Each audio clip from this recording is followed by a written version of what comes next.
The Ravens Flock presents Theblackfiles, Can you hear me? an uncensored interview and review podcast for all geek fandom.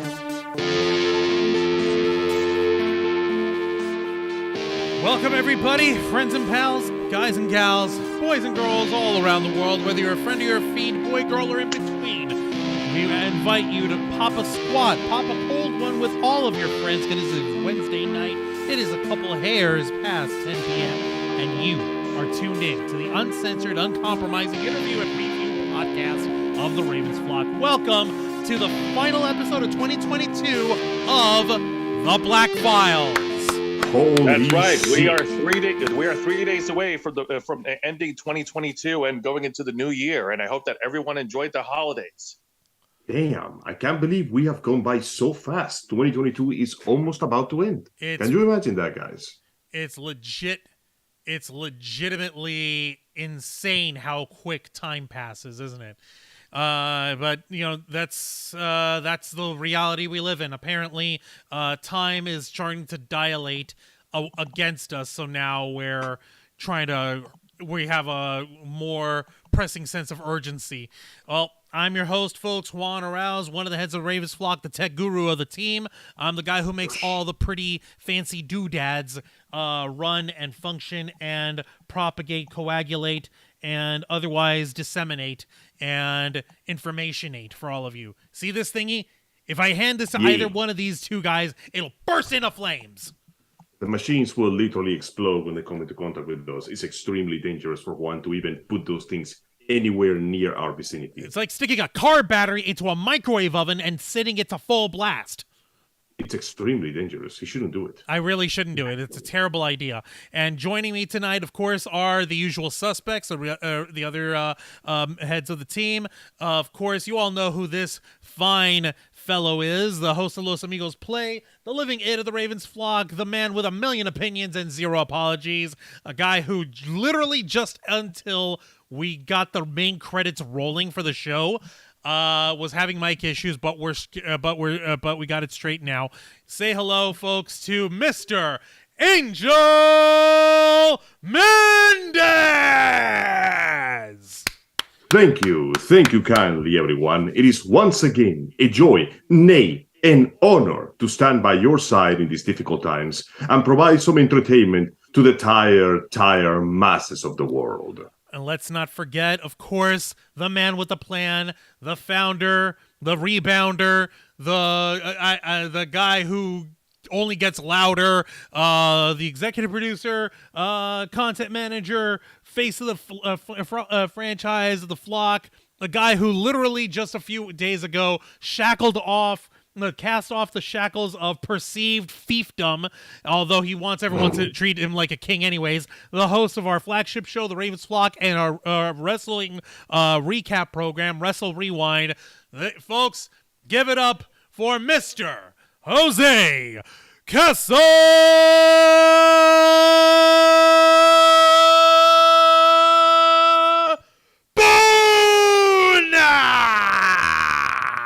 It's our Thank you, Juancho. Thank you, Juancho. You didn't have to go that hard for me, man. I appreciate that. But also, you forgot this. Like, yes, I am the founder. I'm the rebounder. And I have the body of a club bouncer. So you better watch out. All I'm thinking about is that song by Studio Killers. I'm sorry. No, you're good. You're good. You know, Bouncer.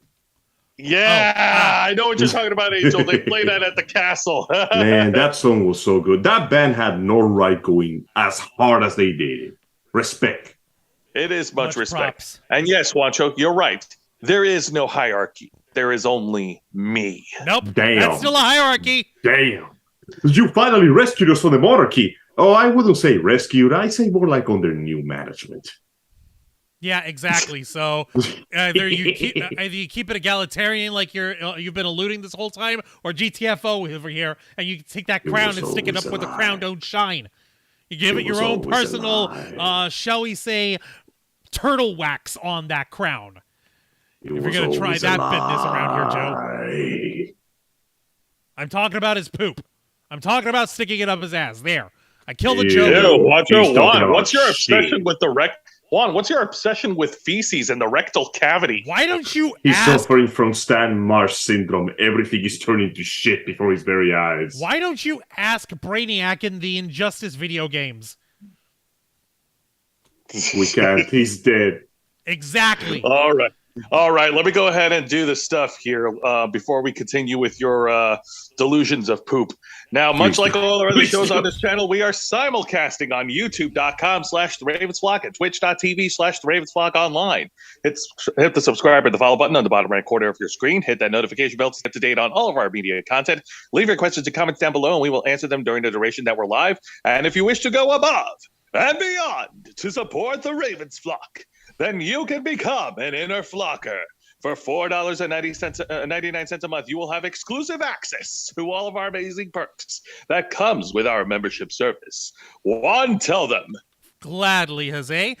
First off, as I say hi to our folks in the chat, we have Project Metal Music, Lorraine Lamour, and Shamanistic Unicorn Tam, who is celebrating 4 months of being an inner flocker. Goodness. Thank you, Tam. We appreciate that. Thank you so much, Tam. All right, thank you very much. You are the best. We've got inner flockers in the chat, just like Tam, who's showing off our fine custom emojis in proper regalia here, even showing off the slurs emoji, because there's just some things are just that vile that we can't come up with actual swears, so we'll just drop it with the word slurs.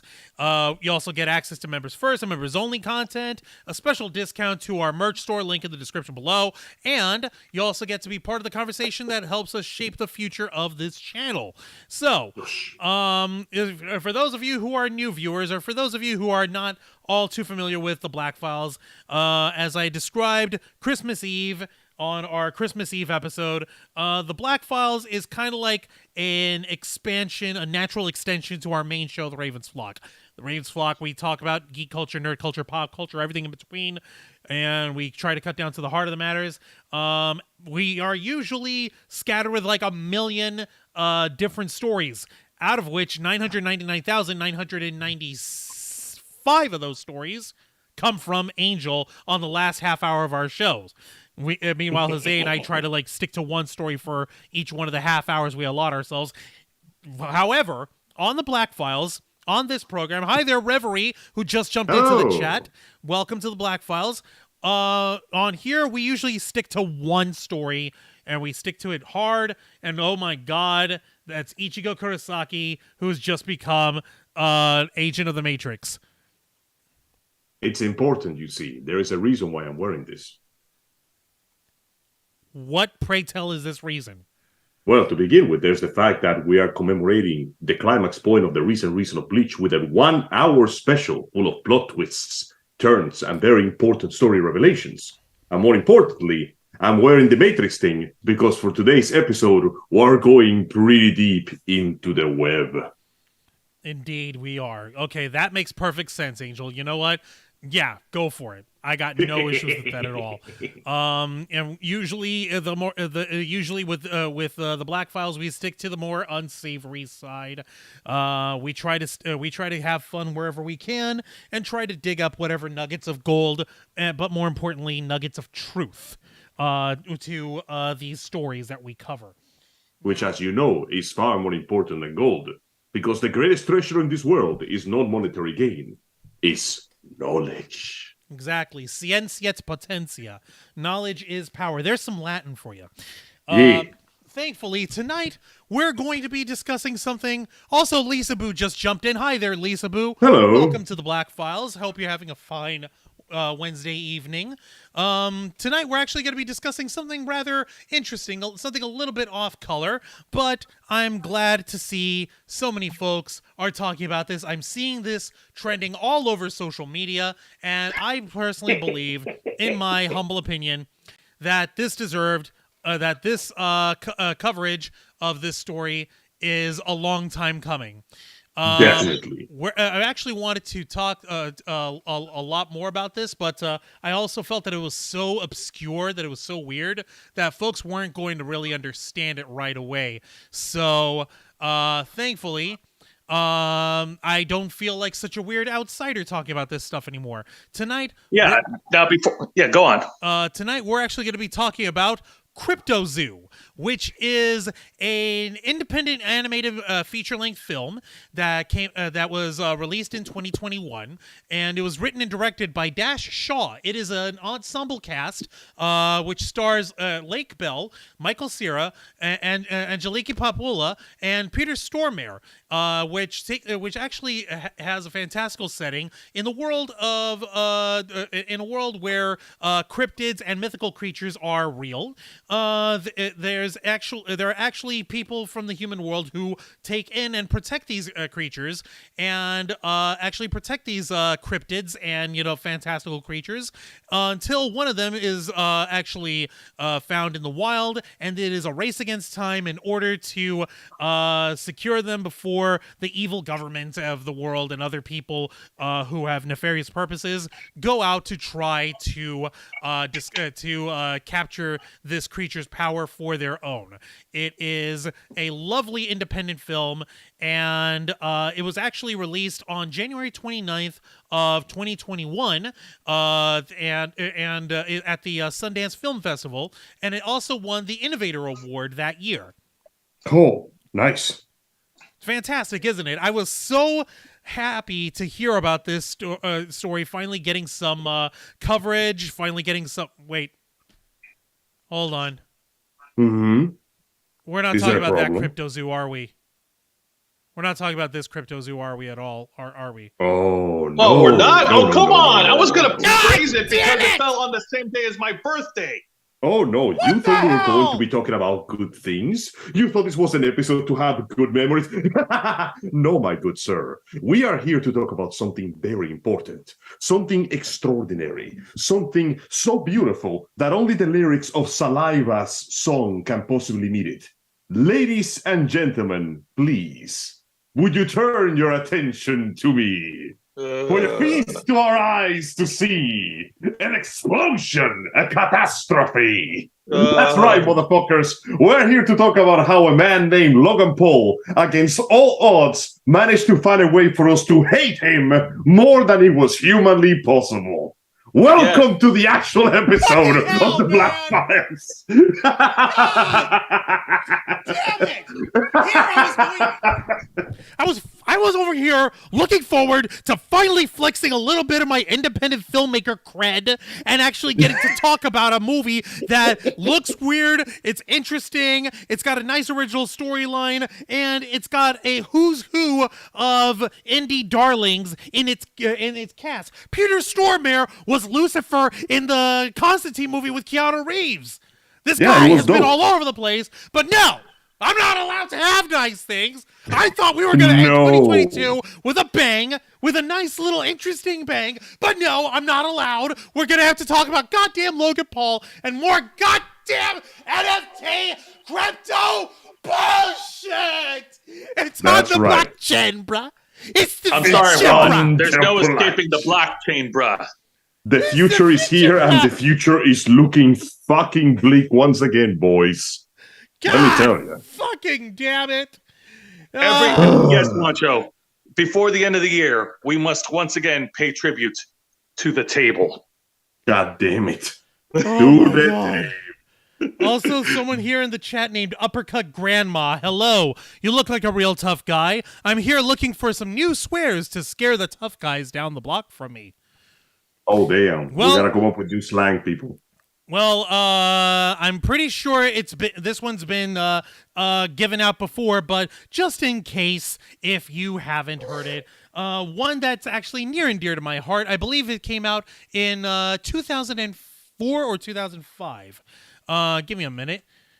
2004. I was right. It was coined by the proto-Deadpool actor Ryan Reynolds when he was in the film Blade Trinity. Well, he was captured by a horde of vampires. He swore out the vampire that used to be his girlfriend by calling her a cock-juggling thunder cunt. I guarantee you. You're either going to piss them off or they're going to be so shocked that they'll have no idea what the hell you said, which will allow you to gain a sense of unearned and totally inappropriate superiority. It's like that picture of that black dude on Twitter with the caption, "Bro is flabbergasted. He hasn't moved in 40 minutes." Now, folks, Juan, Angel, before we get into the main topic, it's important to let the viewers know the last time we talked about anything related to Logan Paul was when he wrestled the main event for WWE's pay-per-view event, Crown Jewel, in Saudi Arabia on November 5th. That is correct. And despite our reservations for the man as an individual, we were forced to admit that he did, in fact, have some skill in the ring. He pulled out some moves. He did some impressive maneuvers. He even managed to earn the grudging amazement of his opponent, who would receive quite a shock when he realized that his young, scrappy, shitty underdog could actually throw a decent punch. And we got some pretty sweet Kodak moments to put on the wall. Yeah, you want to talk about Kodak moments? How about the time he broke? And the same night when he broke the internet and went viral, when he shot a selfie video of him doing a splash from the top turnbuckle, annihilating Roman Reigns through the announce table. I'm not gonna lie, that was pretty fucking cool. Almost as cool as the legs part of the show when he did that flying Superman punch and Roman Reigns counter with almost invisible speed. It was so fast that they didn't realize the effect of the punches like 2 seconds after they landed. All right, also, Fist of the North Star, you are already dead. Shit. All right, Wancho. Roman Reigns beat the crap out of Logan Paul, so it's time for you to pick up the pieces. That's right. You gotta beat the crap out of whatever's left, because it appears that it was time for Logan Paul to, well, essentially piss away whatever goodwill he built after that match. Like, we were ready to go, you know what, Paul? You're a shithead.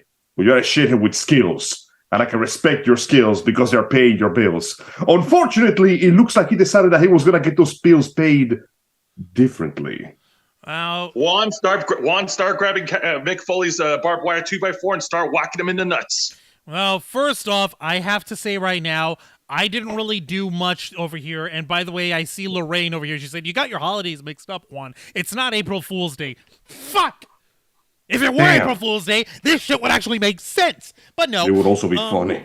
Now, actually, the majority of the work was done over the last few weeks by a much more qualified and dedicated YouTuber by the name of Coffeezilla, who has Yep, see, Angel recognizes the name. Coffeezilla is a YouTuber who has made a name for himself exposing scammers, for lack of a better term, exposing, analyzing, and investigating potential scams that are especially put out by influencers.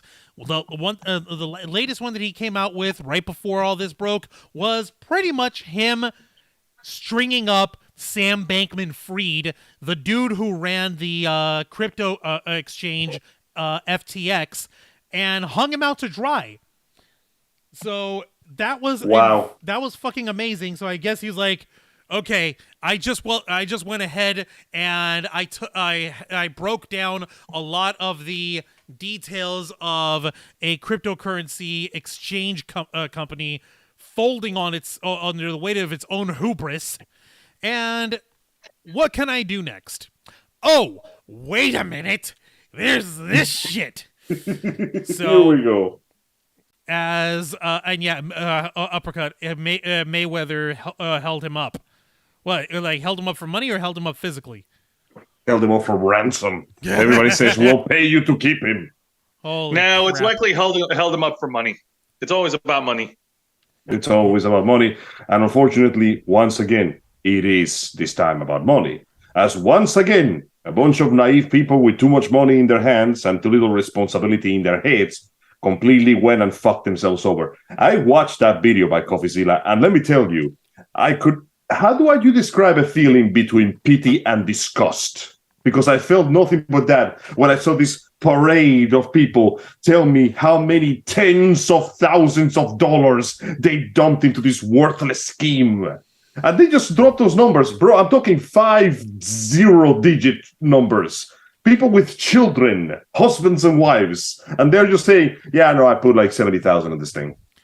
Oh my lord, that's horrifying. I just sat there trying to process what the hell I was looking at. That is absolutely insane, and it really is unacceptable. And we're actually going to go ahead and just go and jump right into it. Coffeezilla basically tore into an NFT game project that Logan Paul had been working on tentatively, as in like developing and releasing, and all this came up about this time last year. The issue is, it also fell apart under its own weight. Now the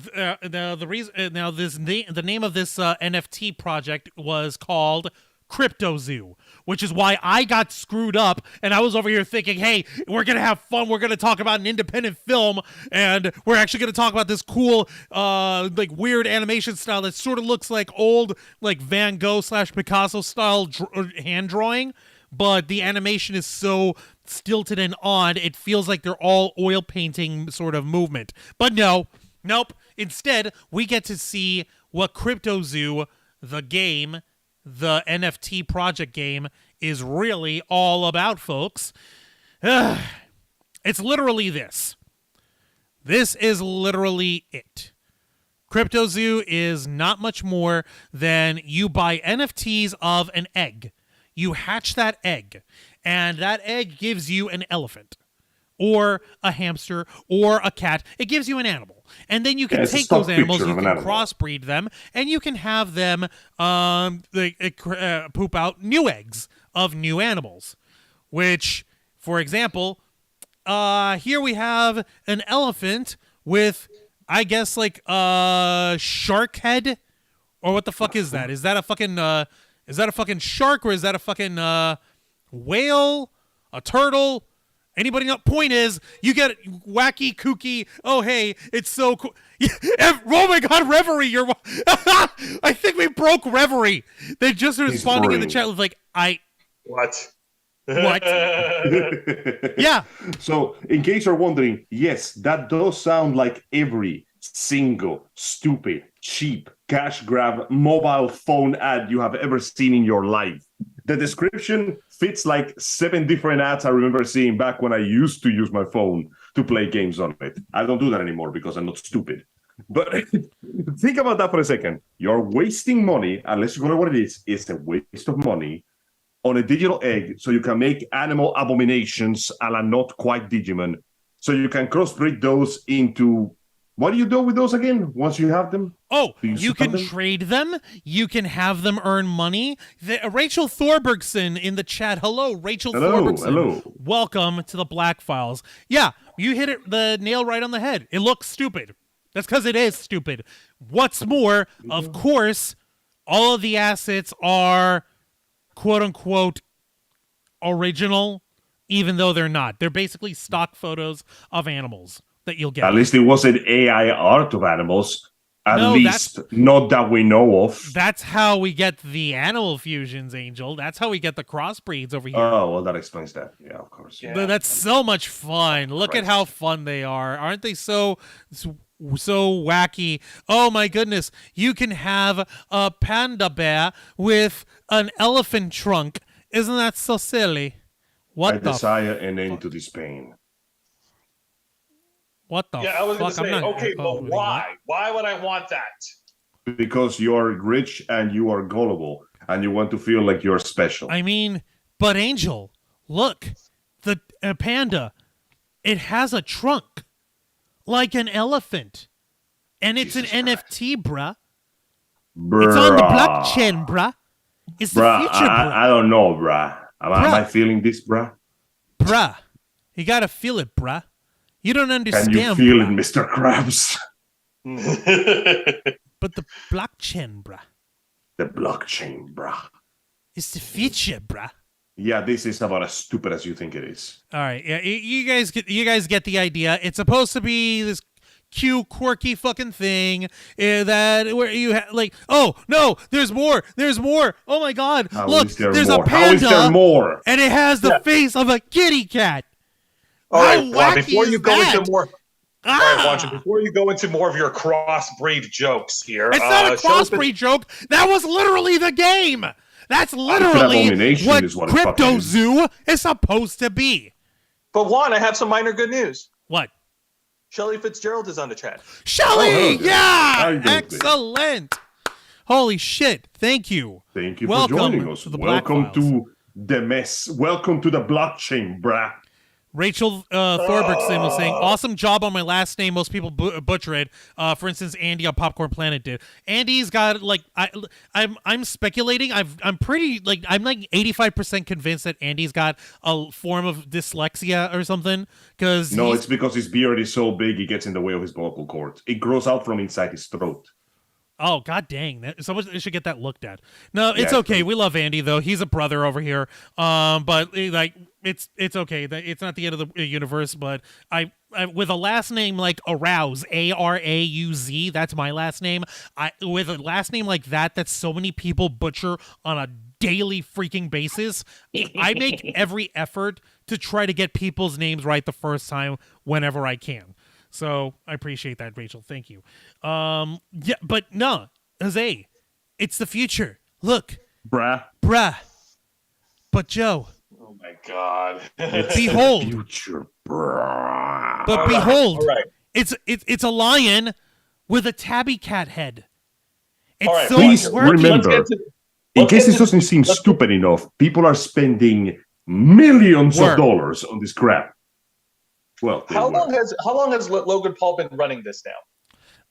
Well, to put it simply, if I'm getting my timeline correct, he launched it in September last year, and it imploded pretty much within a few months. Yeah, it was due to launch September, and it was due to launch in September last year, and it never. Oh, that's even worse. It never came out. Wow. Jesus Christ. What do you mean? Yeah, no, it's worse. It never came out. It never launched. This stupid game, with this entire mess that they work with, literally never got beyond the alpha stage. Nope. I laugh, but I'm just sad. So let me see if I get this straight, because I did not know about this. You are telling me that this mess of a game, not only did it never go beyond the alpha stage, it never actually launched, which means that these people were spending money on a concept of a game no better than the average. Oh, Jesus Christ. Oh, yeah. Believe it, Angel. Be freaking... Actually, you know what? Hold on. I need to say it right. Believe it!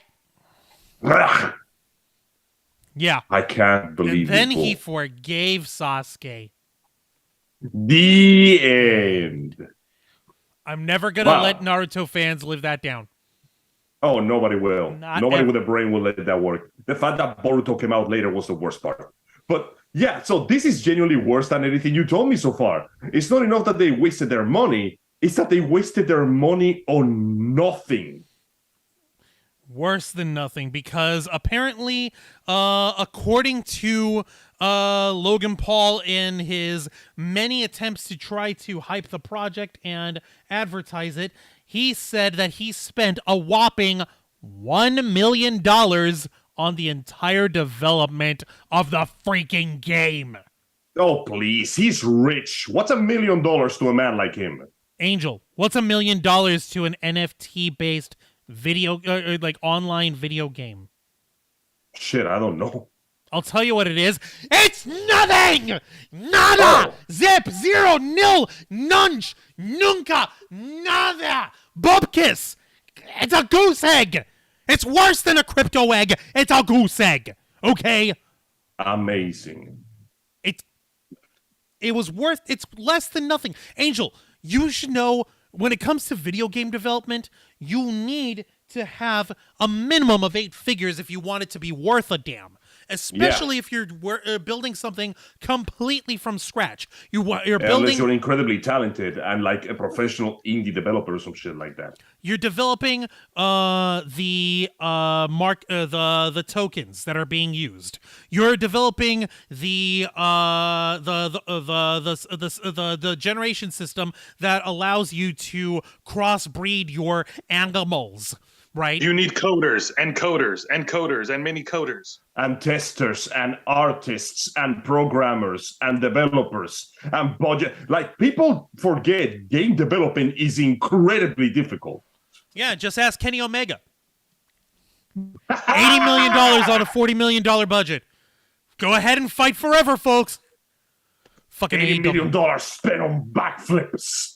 Before we continue with the story here, a couple of comments here from Shelley Fitzgerald. NFTs are just another pyramid scheme, in my opinion.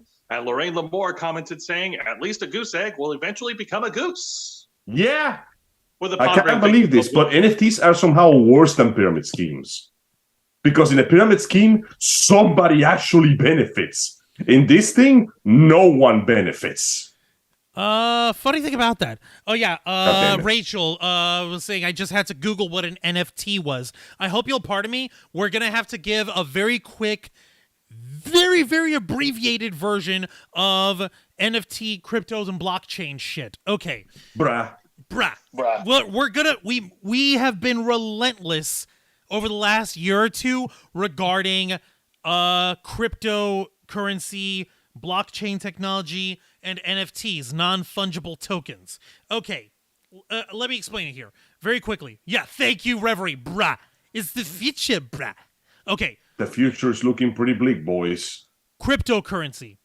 It's manufactured currency that is based on blockchain technology. If you get yourself a single coin or a token, and that is supposed to be worth a some amount of actual money that you can trade it for.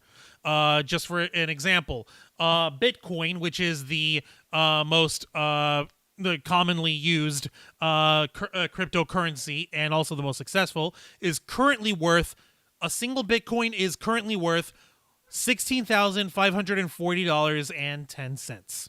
All right. Now, the way that it works is it is built on what is called blockchain technology.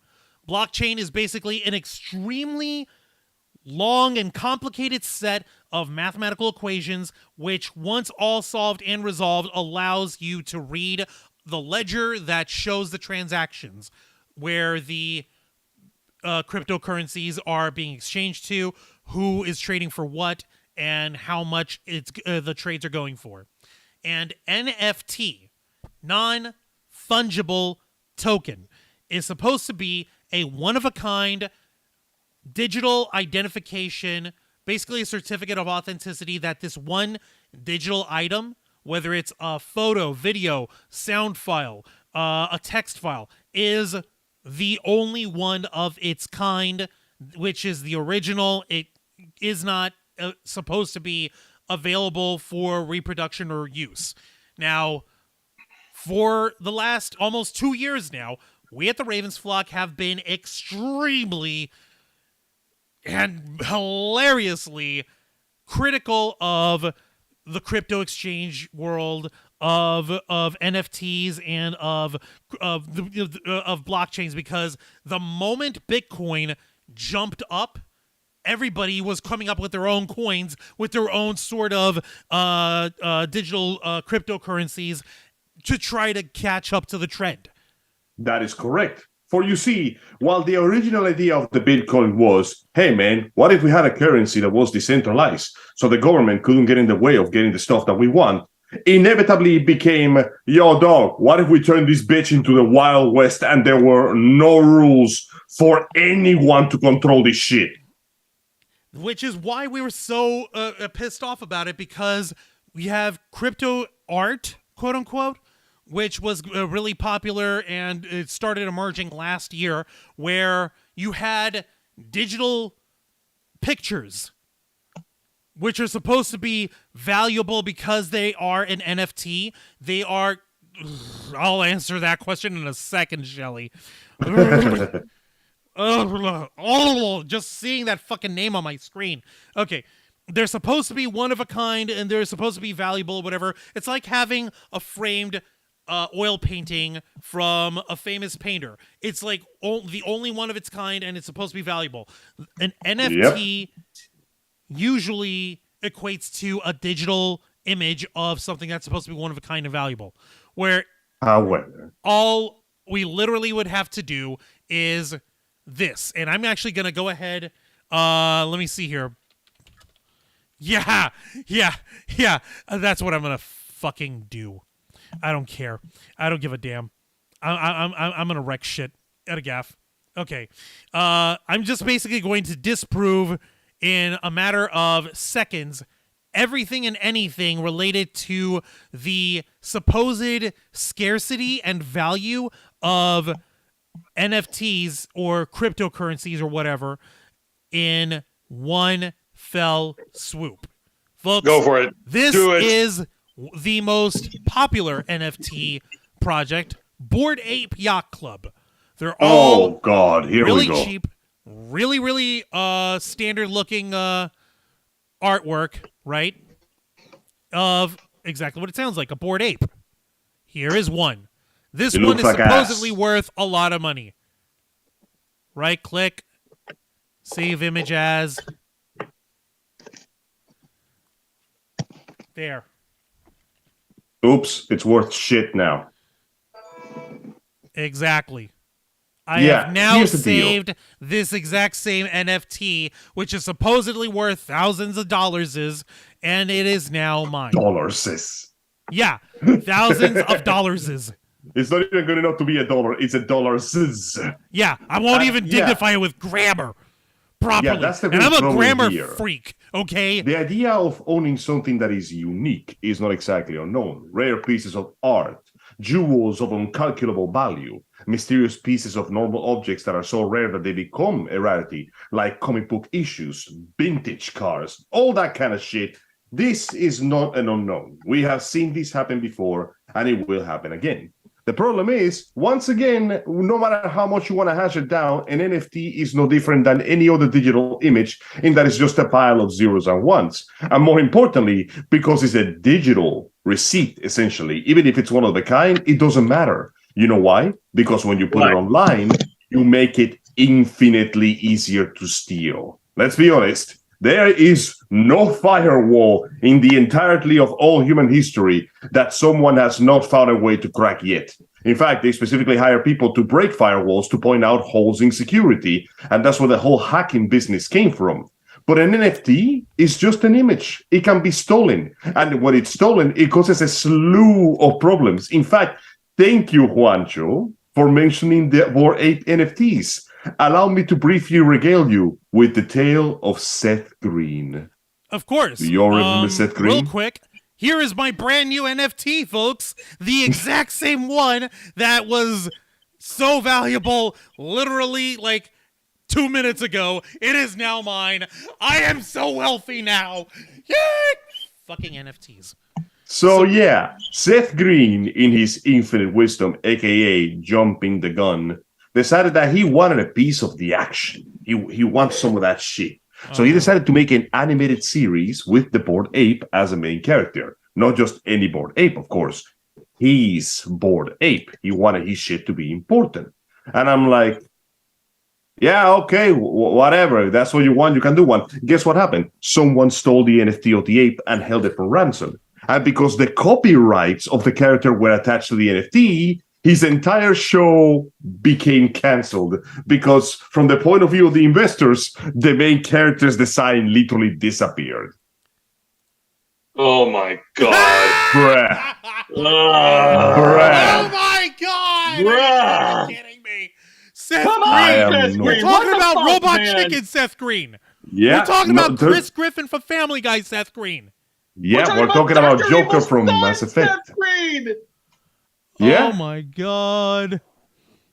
Oh my God. I'm gonna slap things. I am not exaggerating. We live in that society. Predictably, the rich and the famous were the first one to fall into this. Many people of well-known repute, like even the famous voice actor Troy Baker, tried to get into this, only to back away the moment they received massive backlash with good reason. At least he was smart enough to admit that he effed up and he decided not to do that. But unfortunately, many others did not. And as a result, what followed was nothing short of absolute pandemonium, as people kept dunking massive amounts of money onto NFTs, only for the NFTs to be copy and pasted or stolen, and having the stupid things lose all their value. Even after you get it back, it doesn't matter. It's already been stolen. The value went down. Number go down. Line go down. Yep.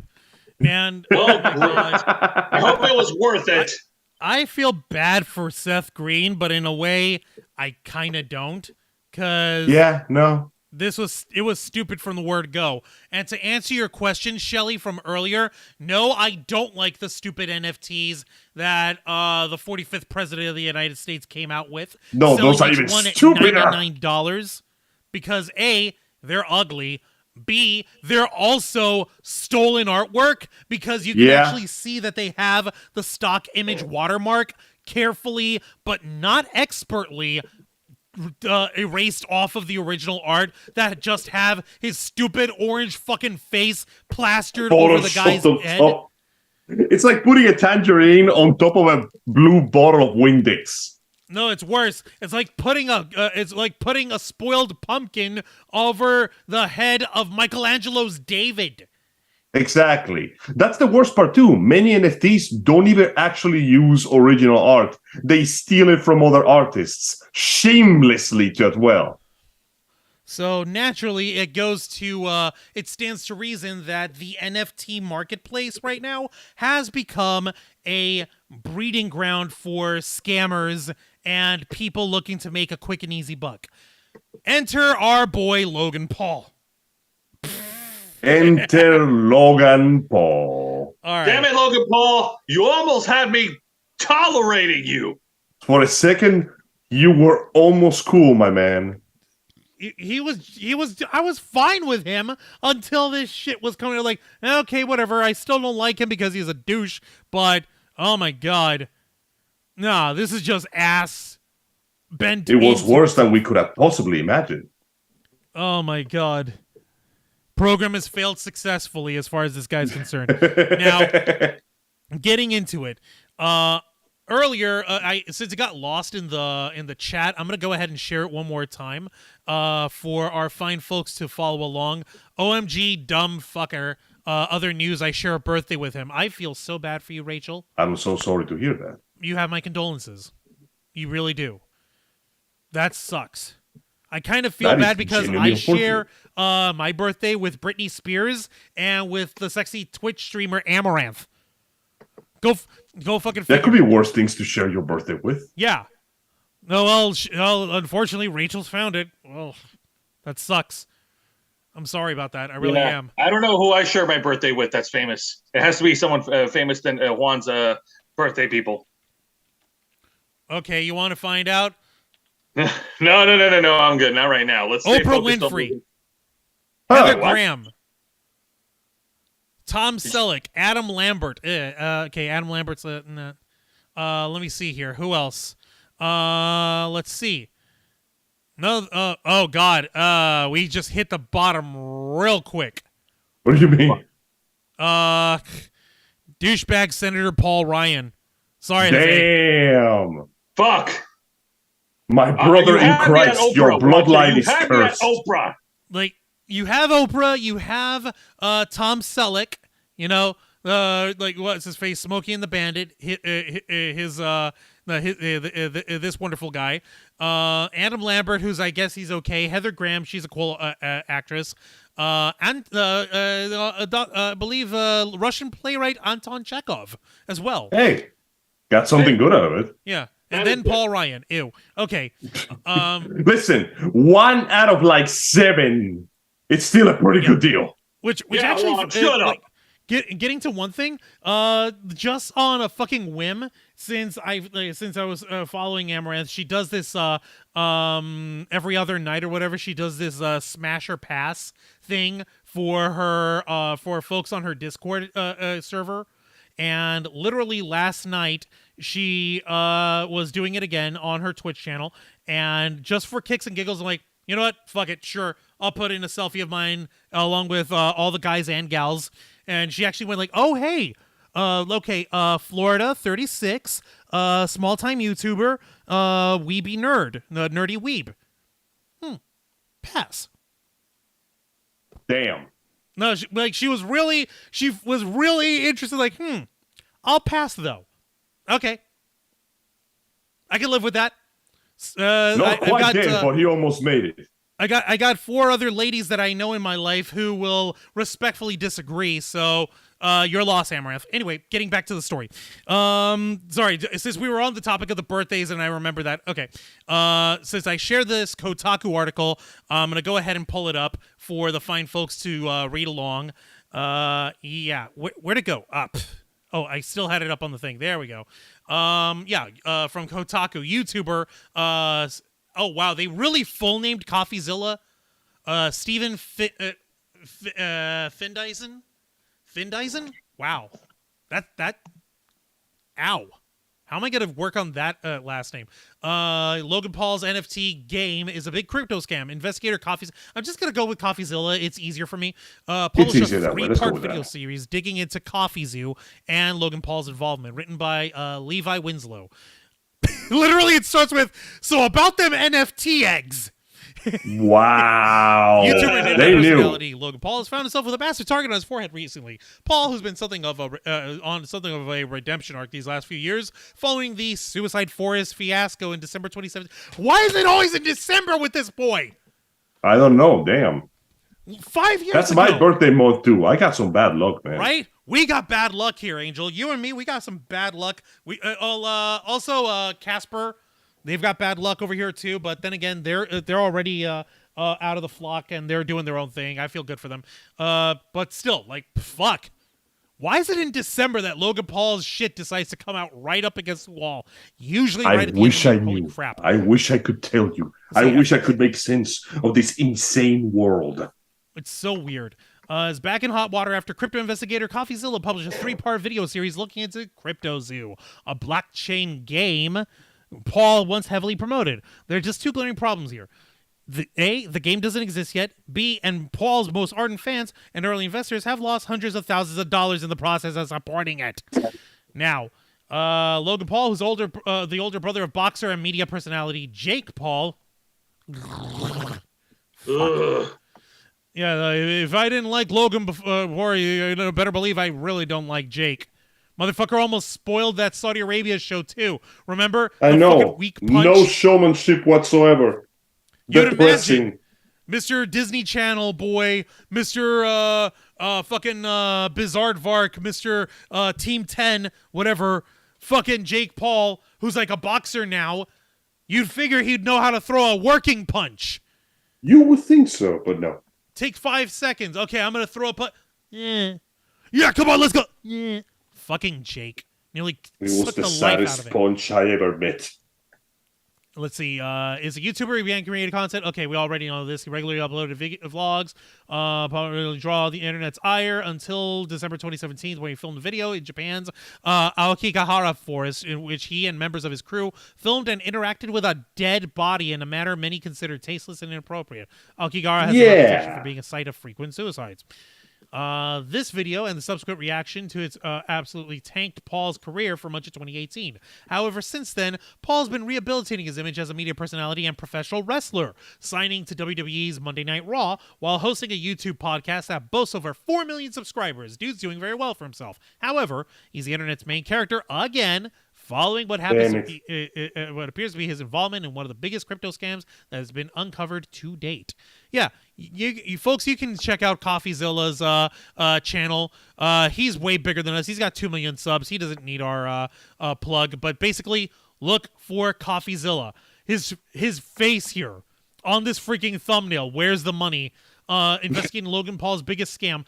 That face should tell you everything you need to know. Where's the money, Lebowski? Where's the goddamn money, bros? Yeah.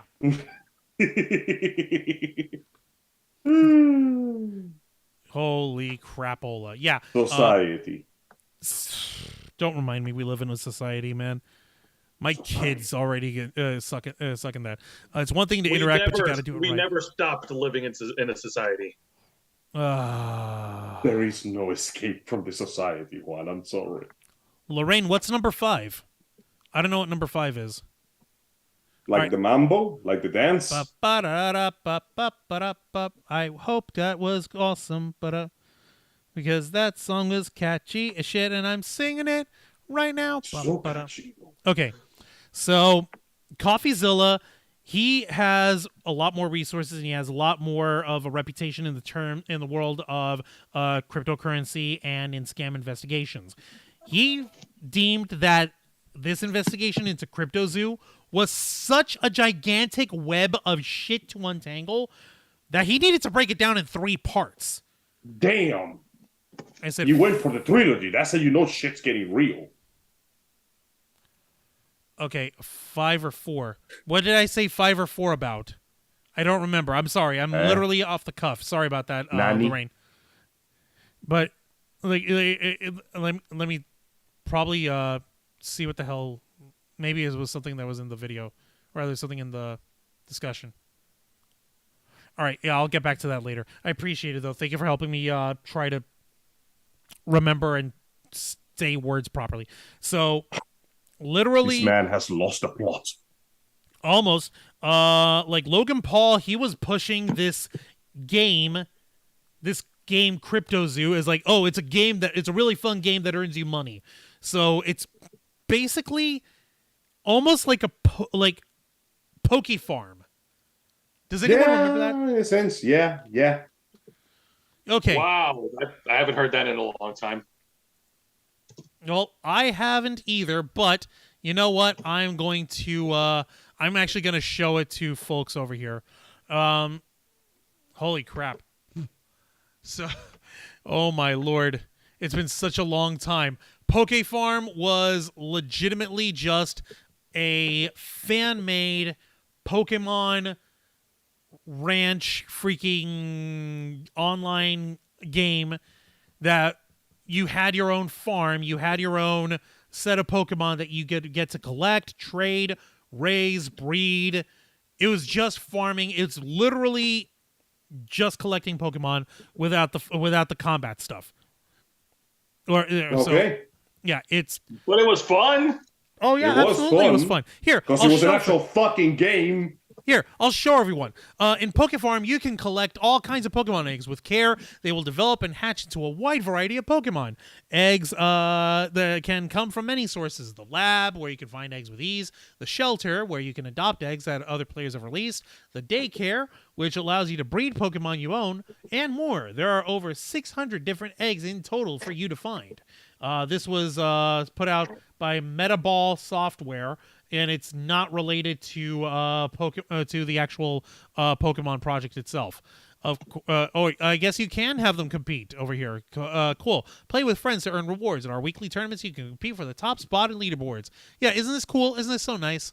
You get to raise custom Pokemon. They all look so sweet, right?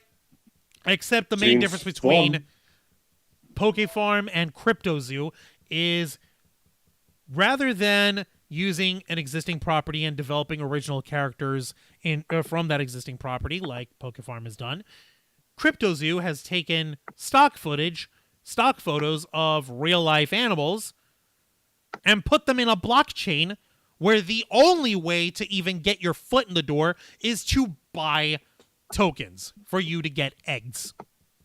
So you have to begin with paid content, and it only gets worse from there. Exactly. Why am I surprised? Why am I even surprised? How are you surprised? What is a surprise anymore? That which should not exist in this point, because, yeah, of course they would ask you to pay beforehand. Think about that. We're reaching a point where not even like the most predatory of phone games I've ever seen in my life reaches this level of disgusting. Even Genshin Impact's got some standards. Shit, Genshin Impact has amazing standards. You can play the entire game for free. Right? You can actually just do the dailies and get the resources you need to perform like pulls and like weapons and items to level up your characters. I don't play the game, but for what I've seen in the research I've done, it is perfectly feasible to play the entire game with whatever you roll and whatever 5 stars you can get, which are surprisingly frequent. You can play the entire game and beat as much of the game as there is available right now without spending a single cent. It'll take you a bit of grinding with the dailies, but nowhere near as much as the average game does. I'm going to say this as praise, which is something that I don't give Genshin Impact very often. As far as free to play, and I'm putting that in quotation, games go, it is fairly generous. It deserves that much knowledge. Well, I'll be damned. How about that? This is the only time I will ever say anything nice for those games. No, I know you give credit where credit's due. I know you're not all that big on those because it requires more, interaction with other people and stuff. Listen, I give credit where credit is due, but I'm not giving my actual credit to China. Yeah, true. That's where you draw your line. Point is, you guys saw what I showed you earlier. Those photoshopped crappy here's a freaking a snake with a doggy head or whatever. Those crappy fusion arts. That was actually what Logan Paul was trying to push. Also, Nikki Bella made it into the chat. Hello, Nikki. We appreciate that so much. Thank you.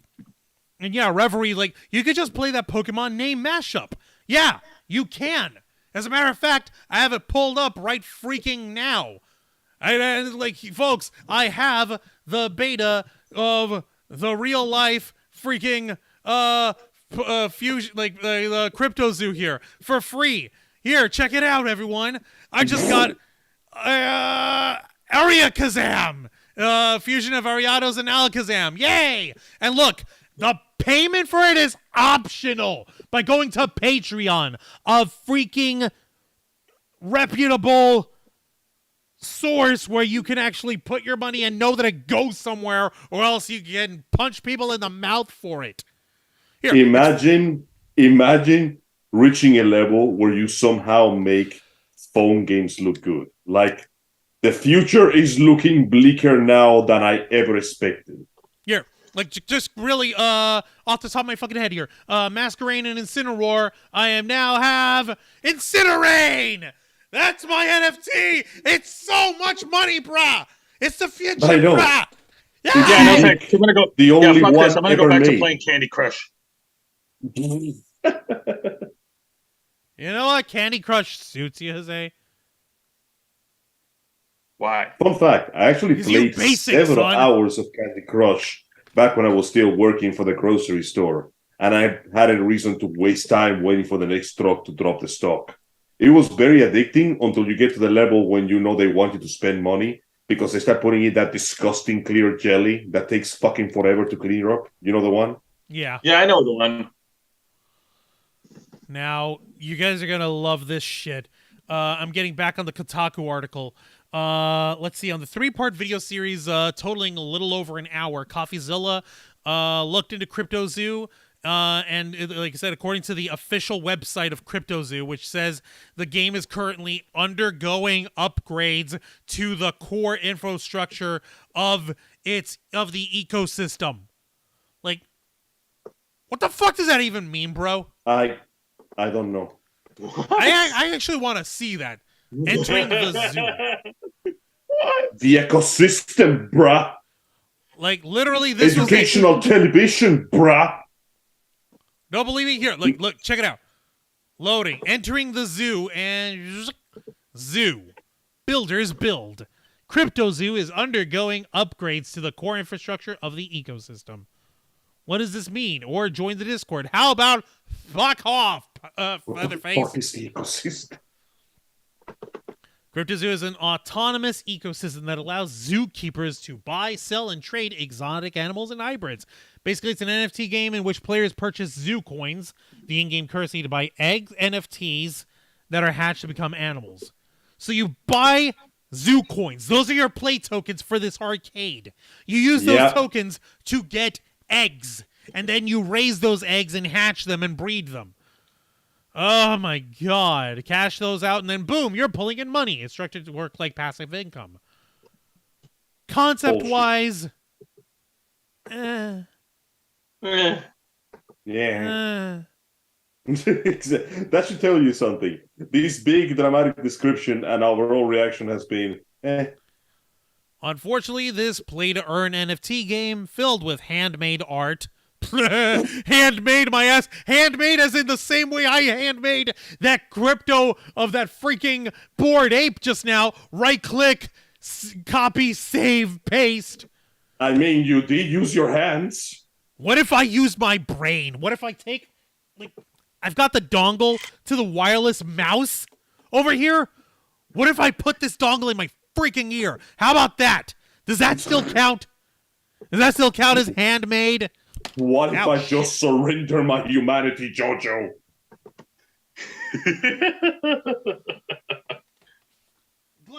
This is genuinely asinine to listen to. Like, I don't know. I'll be the first to admit it. I don't know anything about business. I don't know very little about economics. I know very little about markets, stock, and every cell in my body is screaming at me, this is a scam.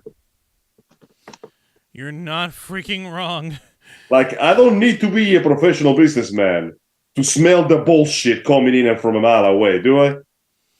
No, you don't. You don't need to wait on. Thank God you don't need it. The smell is that pungent. It reaches me all the way from here. Odious. It is that profusely, pertinently, persuasively fucking stinky. There we go. I can't come it's up about with it's, no. It's about as subtle and discreet as Captain America's red, white, and blue suit in the Avengers 2012 movie. Yes. Yeah, that suit was great. It was classic. Dude, are you talking about Captain Puerto Rico? No, Captain Cuba. Yes. No, it was Captain Puerto Rico. No, you're right. It was Puerto Rico. You're right. It was Puerto Rico because he just had the 1 star. Just had the 1 star. Oh my God. You need 50 stars, and you need 13 stripes, not 1 star and 3 stripes, buddy. For the next sequel to the Captain Falcon and the Winter Soldier, John Walker is going to show up and his suit is just going to be covered in stars. Well, Juancho, I was trying to use a positive comparison. If you want me to go negative, I would say that it's about as subtle as Homelander. Eat it, dick, and die. Exactly. Also, Adriana G is in the chat. Hello, Adriana. Welcome Hello. to the Blackfiles. We're crapping on crypto again. Let's see. I play a lot of phone games, and it sounds like something I would completely pass on, says Rachel Thorbertson. Yeah. Holy shit. Like, and I'm not even trying to downplay. The idea sounds interesting.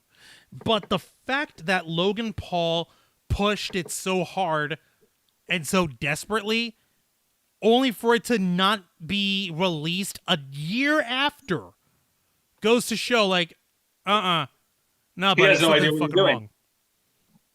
Who has It the same smells hat? fishy here, and it ain't the cod. Yeah, no, just no, just fucking no. I can't. No. I just fucking can't. Let me see. Local man just gives up. Yeah, local man gives up. Nah, I can't. I'm not gonna give up though. Let me see here. Oh my fucking Lord! You're gonna love this. You guys want to see how bad this shit is? How bad is it, Juan? Tell us. Fuck us up, Juan. Back of the Kotaku article. Let's see. As Paul likes to heavily emphasize in his podcast, impulsive has never yet been playable, despite letting people sink tons of money into it. Coffeezilla discovered that since CryptoZoo's introduction in 2021, Paul stands have spent some $2.5 million on eggs alone, with the zoo coin itself skyrocketing to a market cap of roughly $2 billion. Some folks Coffeezilla talked to shelled out tens, sometimes hundreds of thousands of dollars on CryptoZoo because they believed Paul was a changed man and he was creating a safe place for every person to invest in cryptocurrency. Turns out they were wrong. At least on the second part. Now those people are out of thousands of dollars. Well, he was a changed man, all right. He changed for the worse. Like, okay, the second piece of freaking Coffeezilla's video, the thumbnail, he's got his hand reaching out. He's like, no! For the love of fuck! Jesse! No! Don't invest the money on the NFTs! Jesse! Too late. Oh my God. It is terrible. bitch. Let's see. Rob, or Helicopter Bob, one of the victims Coffeezilla video chatted with, said he lost just under $7,000 with CryptoZoo. Helicopter Bob explained that the passive income, the project's core mechanic, never did work from the beginning and wasn't even written into the contract where it showed you were actually yielding with Zoo. Wow. So the contract didn't even guarantee you were going to make money. Seriously. Yeah. Seriously. Jesus. Yeah, he went on to say, how do you look at this and waste money on it? How do you oh my god. Yeah, I know. It's about as smart as what's his face, as Elon Musk paying $44 billion for Twitter. Oh wait, yeah. At least Twitter gives him fucking promotional material. This shit is useless. They're all freaking useless. Worse yet, I'm dying. I'm dying here. You're not allowed to die, Angel. I need you in the new year. Someone has to help me throw Jose into the river. Stupid. It kills me. It hurts. Let's see. Worse yet, as an unnamed person told Coffeezilla in a separate video call, those who invested in CryptoZoo couldn't even hatch the eggs they bought. It's just a picture, the person said about the eggs. There is nothing I could do with it. It's basically worth nothing whatsoever. So you got diehard Logan Paul fans pining to play a non-functioning game and losing money in the process. A game, mind you, that still doesn't work to this day. That still doesn't wow. It's horrifying. In Coffeezilla's videos, we hear Paul explain certain issues with CryptoZoo's development. Specifically, he says a developer fled to Switzerland with the source code and held it hostage for $1 million, and this is why the game is broken. But this developer, who Coffeezilla spoke to in the course of his investigation, claims that he hadn't been paid at all for his work on CryptoZoo, despite bringing on a team of 30 engineers and burning $50,000 a week to build the NFT project. Another CryptoZoo developer Coffeezilla spoke with corroborated the claim, saying he also hadn't been paid at all. Not only were Paul's fans finding holes in their wallets after investing in CryptoZoos, but it appears that the people working on the project weren't even being paid adequately or on time. Kotaku reached out to... Yeah. Kotaku reached out to Coffeezilla and Logan Paul for comment. Paul, for his part, has said that the report is simply not true, and that when appropriate, all bad actors will be exposed, explained, and held fully accountable, promising more details in his January 3rd podcast. On December 26th, Logan Paul publicly invited Coffeezilla to appear on the Impulsive podcast to hash everything out, though Coffeezilla responded by saying that he'd already invited Paul onto his show the day before. It remains to be seen whether or not anything will come to fruition from these exchanges. So... I'm willing to believe the other guy more than Logan Paul, because Logan Paul is a proven piece of crap. So yes, I would not be surprised that they bring a team of 50 professionals, got nothing done, and said, fuck it, we're going home. This is a waste of time. That's actually the conclusion that Coffeezilla basically boiled down to. If you folks were to take the time to, if it's within your interest and within your means, to watch all three of Coffeezilla's Logan Paul videos. It's about an hour a time. Christ. Oh, I'm supposed to trust a guy named Coffeezilla. I trust Coffeezilla more than I do Logan Paul. Coffeezilla had actually been doing investigative research that brought forth a lot of the shit involving FTX. And remember, folks, as we pointed out about a week or so ago, Sam Bankman-Fried, the CEO and founder of FTX, not only is facing consequences, his ass was arrested, and he's currently under house arrest in his parents' home in California. He got extradited to the U.S., and his bank accounts were frozen off. He's not allowed to open a line of credit worth more than $1,000, and he's got to wear an ankle bracelet like a freaking felon. He's in jail. He's in house arrest. Much. He's living in his mom and dad's basement. Dang. So I would actually trust Coffeezilla a lot more than Logan Paul, respectfully here. And so because Coffeezilla isn't trying to sell me this shit. He's delivering this entertainment to me free of charge. Mm-hmm. And of course, Coffeezilla doesn't just do stuff for free on his own. He has folks who support him just like we do here in the Ravens flock. He's got his own Patreon. He's got his own Discord server. We've got a Discord server, but it's a ghost town. We used to have a Patreon back when it started, but it wasn't worth anything that we were trying to do with it. But that being said, Coffeezilla's got supporters, and people actually help fund him in his work. So he's doing his homework, and he's showing the results. That's what you do when you actually do the work that you're being paid for by your audience. My brother in Christ, I got the receipts. Our fine folks over here, for instance, our inner flockers, you guys have actually reached out to us. Lorraine even managed to call me directly. It was out of nowhere, but we spoke actually about set design stuff and stuff that we could do in the future. And like it was cool and it was interesting, and that's all we did. And like it's not like I'm gonna like that was really more out of the blue than anything, but I'll simply say, you know, it was awesome and we had a good productive chat.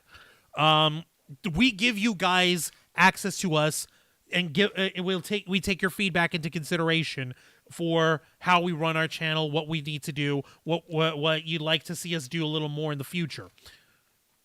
Coffeezilla has been doing the same thing. Folks were tipping him off. Hey, check out this story about FTX. Check out this story about this scam artist. Check out this story about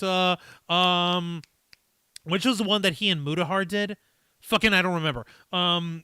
Check out this thing with Logan Paul with this crypto thing that he did, and they subscribe to him. They are joined. They're members on his YouTube channel. They're in his Patreon. They're in his Discord server. He listens and he produces results. A to B to C transaction. Easy, right? That's why I don't disagree when Andy on Popcorn Planet like fries people who try to shame him for receiving donations and receiving cash apps from viewers and supporters and folks like us who want to see him do good, because he's doing work. Money's tight and the bills gotta get paid. Exactly. I ain't gonna judge. Like he does work, and when you get work and where you are being paid to work, you are expected to produce results. That's why Andy has, like, if I'm understanding correctly, he's currently on his own holiday leave, and Steph is stepping up, and she's filling in for him. I think the motherfucker's earned it. Okay? Andy still needs to get names right, but that's on his own time. Remember, like Angel said, his beard's growing directly from his throat. That's a problem. He'll need a surgeon, I think. But he does. Yeah, he's not going to get a surgeon. Some horrible mutation that might turn him into a monster one day. It won't be a proper surgeon. It'll just be me, Jose, and Angel. A single bottle of Captain Morgan spiced rum, because we're in Tampa Bay. That's pirate country. You drink to the captain. And proper rum, mate. And that rum is multifunctional. It is both an anesthetic and an antiseptic, and it is a disinfectant. So plus one, Angel, you can't spell the word rum without R. R. Exactly. Also, you know how back in the day your barber was also your dentist? It's like that, but with alcohol. That explains the swirly thing that's got the red, white, and blue swirly stripes. It's because your dentist was also your barber. And Yep. And but we love Andy over here. That's why we're messing with, like, well, we'll just get drunk and we'll perform open throat surgery to shave his beard because that's what friends do for each other. It's the only way we know how to save him. It's the only way to show our love. Okay, and Rachel's like, yeah, Andy does deserve his break, and I was just picking on him. I love Popcorn Planet. So do we. We love him. Like, getting back to this, the point is, folks were investing into this CryptoZoo project. It sounded interesting enough to garner investment. It's like, and apparently people weren't just trying to buy these CryptoZoo eggs for themselves. They were also trying to get them for their kids. One of the people that Coffeezilla had actually spoken with at the end of this documentary of this investigation had actually said that, like, they did it because their kids really like Logan Paul and that they believe in him. Ouch. That was a terrible mistake. Never listen to your kids. Okay, that's not wrong, but also Never. That was kind of not the point, Angel. But no, that was exactly the point. The point is, don't listen to your kids.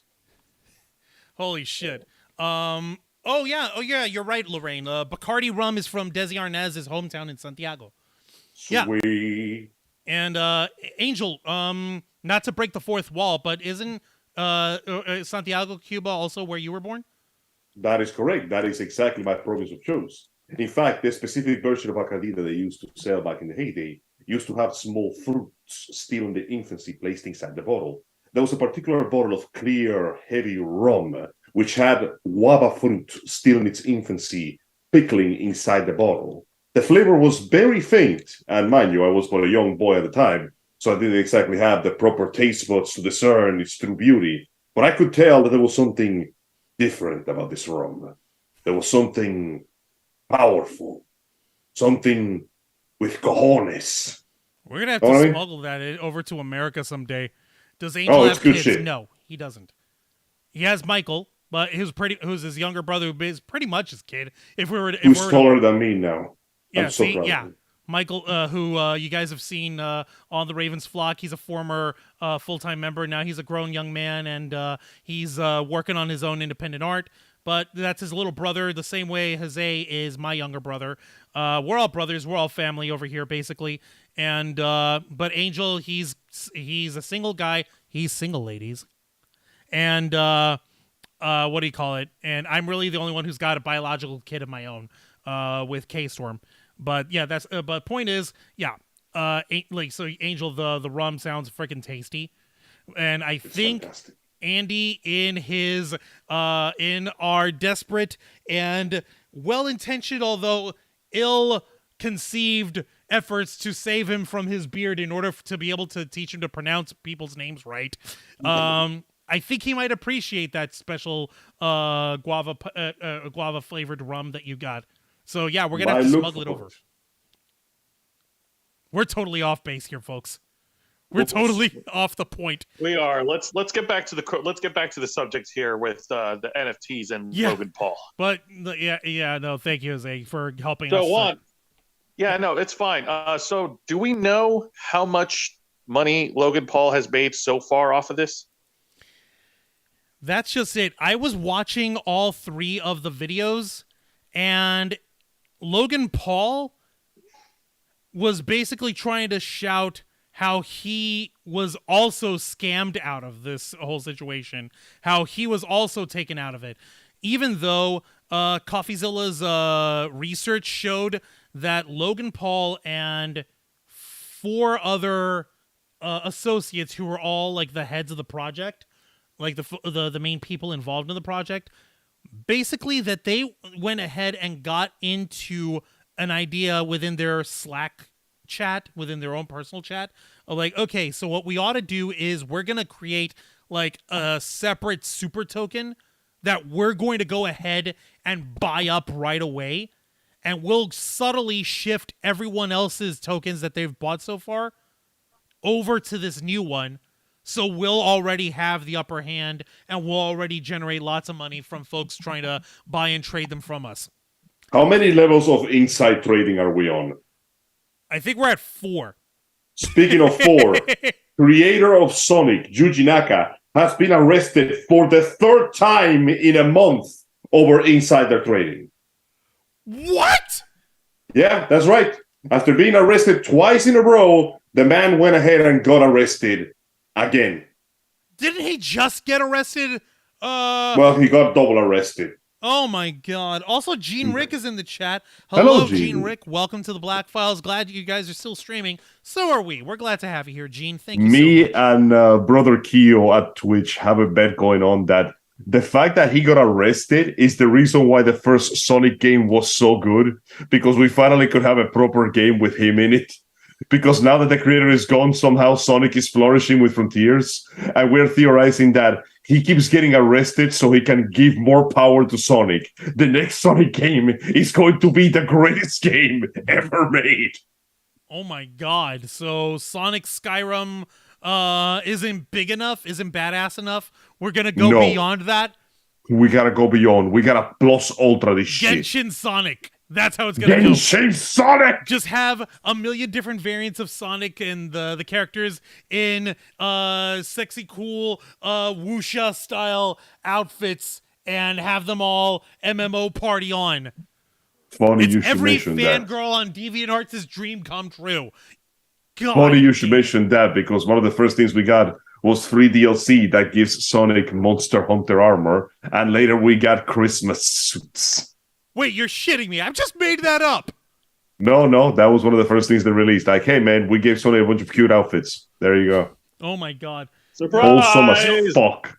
The only thing that I'll say is this, just to piss off Christian Chandler because they're a piece of shit, we're gonna keep Sonic's arms blue. There, take that. Yes. Keep that shit blue Sick forever. freak. Anyway, Gene Rick, hello Gene, and they dropped a $4.99 super sticker. The exercise pear. I got it right this time. It's not a peach, it's a pear with the mic drop. Boom. Nice. Thank you so much. We sincerely appreciate it. Holy crap. Thank you so much, Gene. We have the best fans in the world, man. We really do, and that's just awesome. Per capita. Y'all support the hell out of us, and we really appreciate every single one of you for real. Y'all the real G's, for real, for real. Look, speaking of real G's, oh God, you know it's bad when goddamned Andrew Tate is calling you out. I can't believe we reached the point where other pieces of shit are telling you, bro, this is wrong, bro. Right? Exactly. Jesus Christ. Think about that for a second. Yeah. And Andrew Tate is no saint. This man is an outright criminal. You got criminals telling you, bro, no, bro. What? It's hysterical. Oh, God. Society. Please don't, Angel. You don't have to continue invoking society. It's I can't help it right now. We live in one and I can't escape, but I want to get out. Let me see over here. Is Logan Paul's CryptoZoo a scam? Andrew Tate shames Logan Paul for a $40 million scandal. Holy shit. Yeah, let me actually find his quote, this stupid douchebag. The amount of money being thrown around here is genuinely sickening. There he freaking is. Yeah, let's see. Because I refuse to let my fans, to allow my fans get ripped off like Logan Paul does to his fans. He's a fucking scumbag. The dude's a clown. He's a person who doesn't care about his fans. He just wants to make as much money as possible off the back of people who watch him. It's different with. I genuinely want every single Tate fan, anybody who listens to what I have to say, to have an improved life. Yeah, but then you go ahead and treat women like shit. Yeah. Why do you think he joined the Islams? Like months ago, we had a minor spat on Andy and talk about whether or not if Andrew Tate's being canceled inappropriately. I'm like, guys, just because he's being canceled doesn't mean he's a saint. That he's being misjudged. Yeah. He's just an asshole. He's just a genuine asshole. He's just a very unpleasant individual. But the fact that even he, think about that for a second, even he can grab a small smidgen of high ground here to tell you something. Because my brother in Christ, how many millions again, Juan? Apparently, how many zeros went into this? Apparently, $40 million was lost on it. Oh my God. $40 million. Wasn't that? Hold on. Hang on.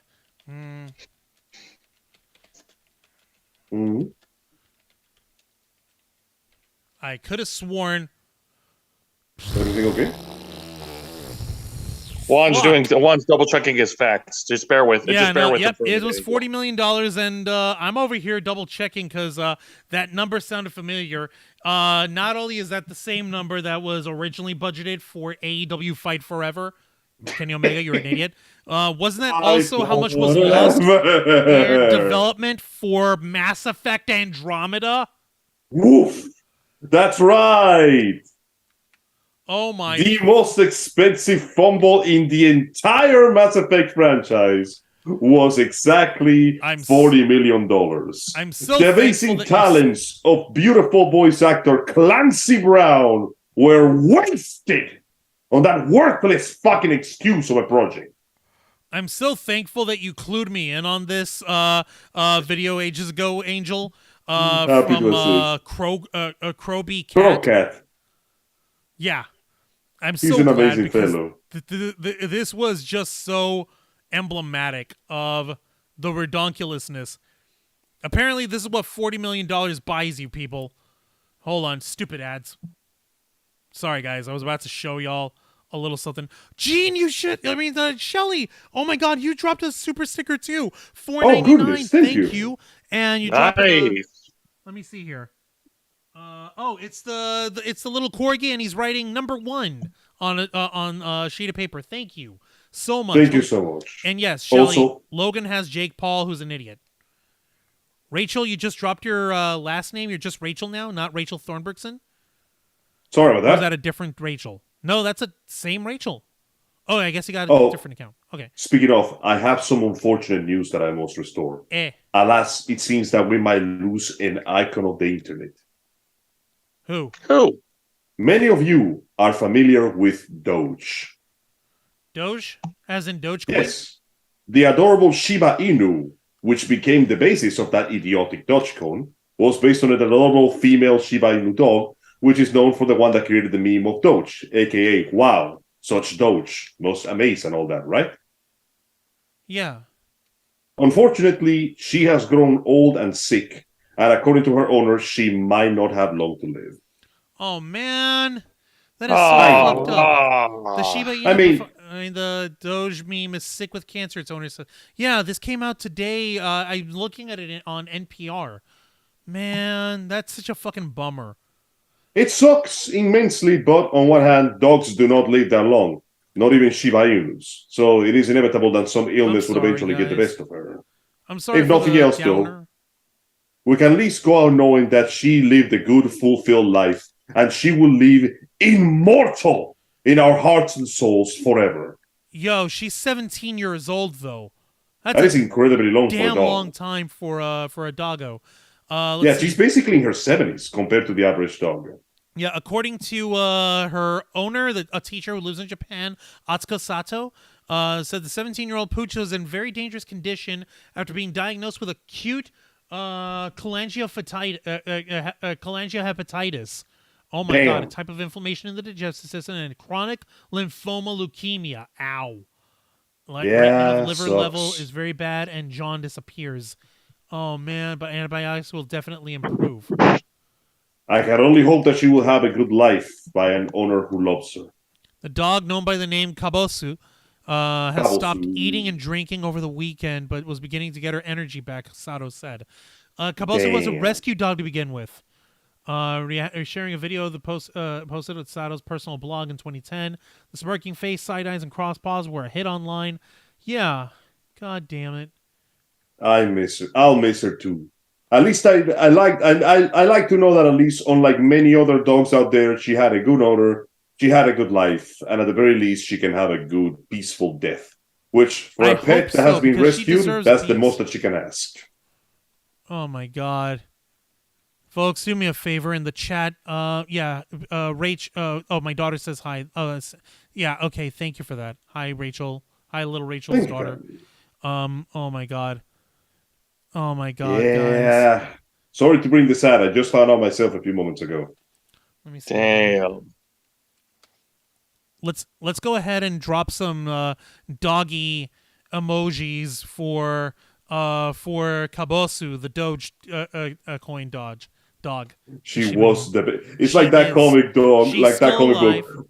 It's time. Was I a good dog, good boy? No, I was told that you were the best.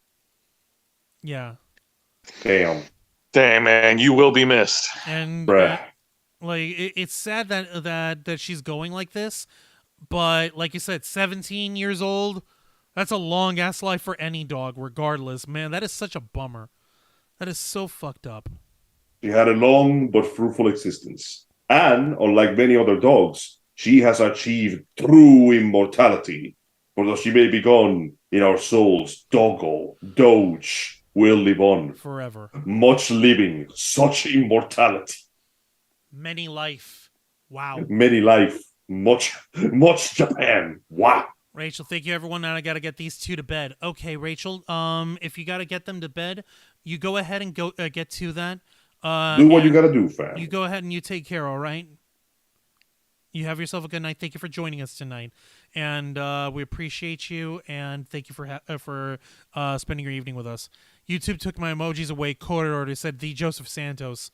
How's it going, D. Joseph Santos? Welcome to the Black Files. We're trying to keep things light, but Angel brought us down, man. Doge might be. Sorry, bros. It's okay. No, we already said, the Black Files is usually the no fun zone because we got to talk about the hard shit when it comes to nerd culture and nerdy news. And while people just look at Doge like, oh, it's the meme, haha, there's an actual dog behind it. There was a life, and that doggy will be sadly missed. Getting back to the. God damn it, Logan Paul. Yeah. Getting back to God damn it, Logan Paul. Literally, it was just Poke Farm. It's just this same Poke Farm online, free-ass, HTML-ass, like freaking Macromedia Flash, Adobe Flash Player style fucking game. And they just took that idea. Looking ass. Ass and ass. Ass and ass. Damn. So much ass. And they just threw a lot of crypto shit into it, and people threw money at them. Idiotic. Foolish, even. Foolishness, Logan. Foolishness. Foolishness. What is the might on this NFT? It's nothing but zeros and one. There is no real power. You know, actually, considering that Virgil is a dedicated, artistic soul, he plays the violin, and he loves to read William Blake poetry, he would be disgusted by the mere emotion of NFTs. Like that shit, he'd be like, Dante, just let me put the tree down. No, Virgil, no. Dante, let me just Dante, put the tree down. Listen, they deserve to die. Dante, look at this shit. They deserve to die. Virgil, let's talk this over 19 pizza pies, and I'll split my sundae with you. I want to split myself. You can even have the cherry on top. Okay. Okay, fine. But that better be a good cherry. But I'm not sharing the cherry. Mean. For real, though. Like, guys, think about how completely and utterly asinine this is. We gotta think about this very carefully because this is not just a matter of money. This is, in the iconic words of a certain movie, a shit ton of money. That is being Spaceballs, thank you. We're not just talking about a lot of money. We're talking about a shit ton of money here. It's not even the Schwartz. At least the Schwartz has the decency to sell you proper merchandise. This is hell. You know what? This isn't even good enough to be proper DLC. At least when I pay for a digital purchase on Steam, I have that game. I have that license key, and as long as I don't use the online components, I can play it as much as I fucking want to. Even when I don't have internet, I can play every single-player game I bought on Steam. I'm getting value out of that. I'm getting joy. I'm getting results. Where the fuck is the value here? Good grief. There is no value, Angel. Fucking value in it, man. There's just the blockchain, bruh.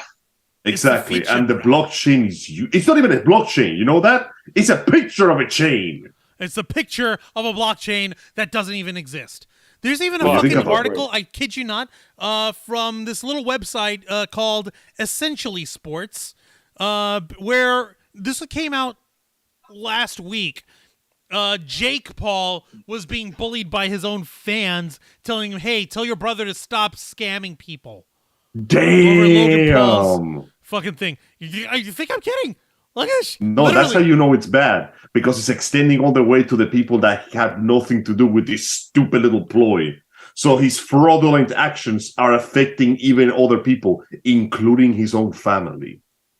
Well, it's not like Jake Paul is a freaking innocent to begin with. He's just as much a scammer as his brother. Only difference is, actually, no, there's not even a fucking difference. There is no difference. There is no difference. It's all broken. It's all broken, Juan. Like, it was just by coincidence that Steph, the Alter Nerd, she actually put up a video earlier today on her channel saying exactly that, talking about this exact same story. I'm like, okay, I guess great minds think alike. Today's the day we take a collective poo-poo on Jake Paul. I mean, on Logan Paul. Both of those guys are just trouble. Yeah, every one of them is trouble.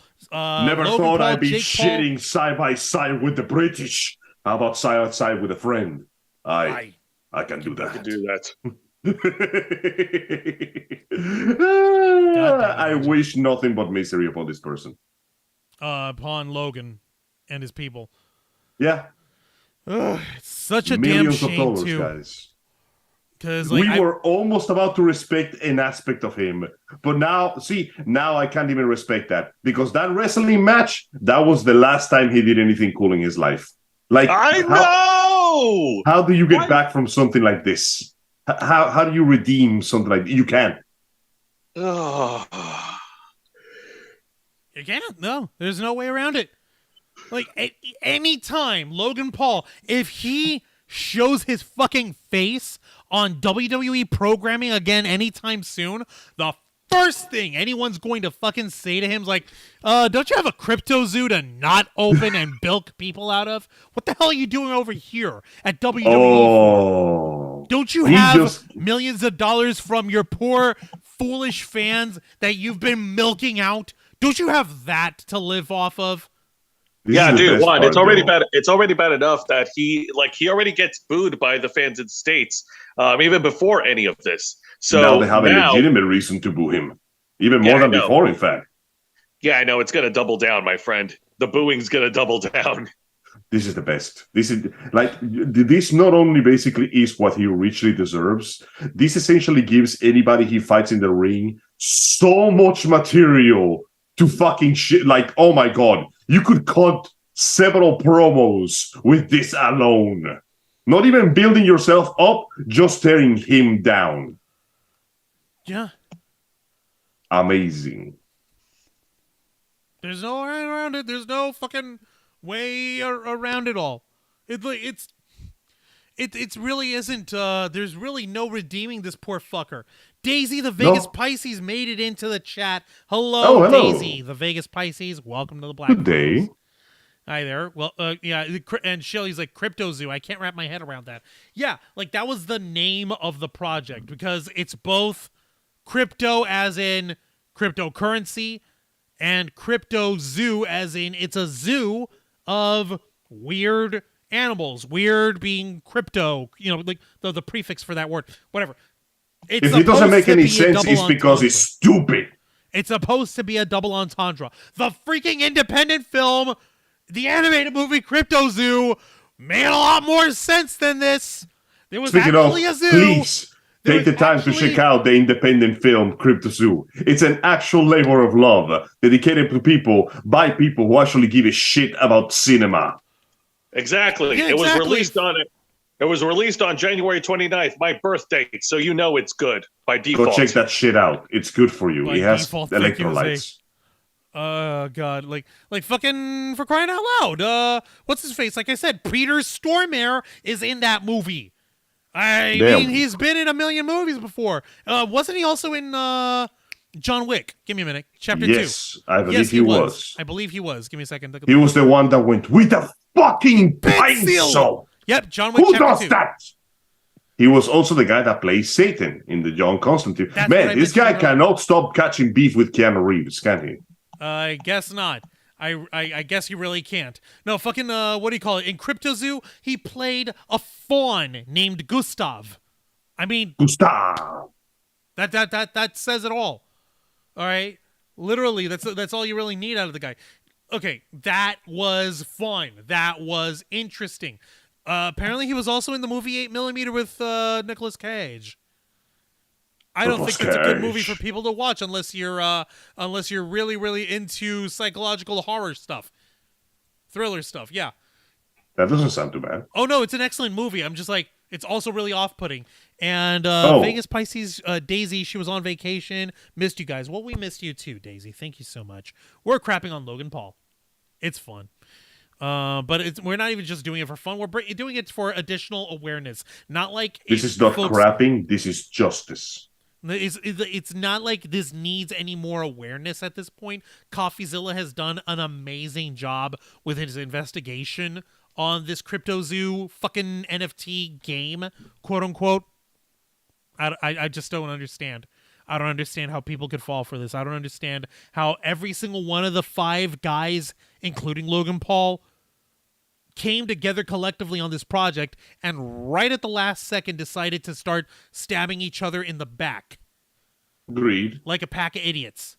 Agreed. One of the guys calls himself the Crypto King. I forgot the guy's actual name.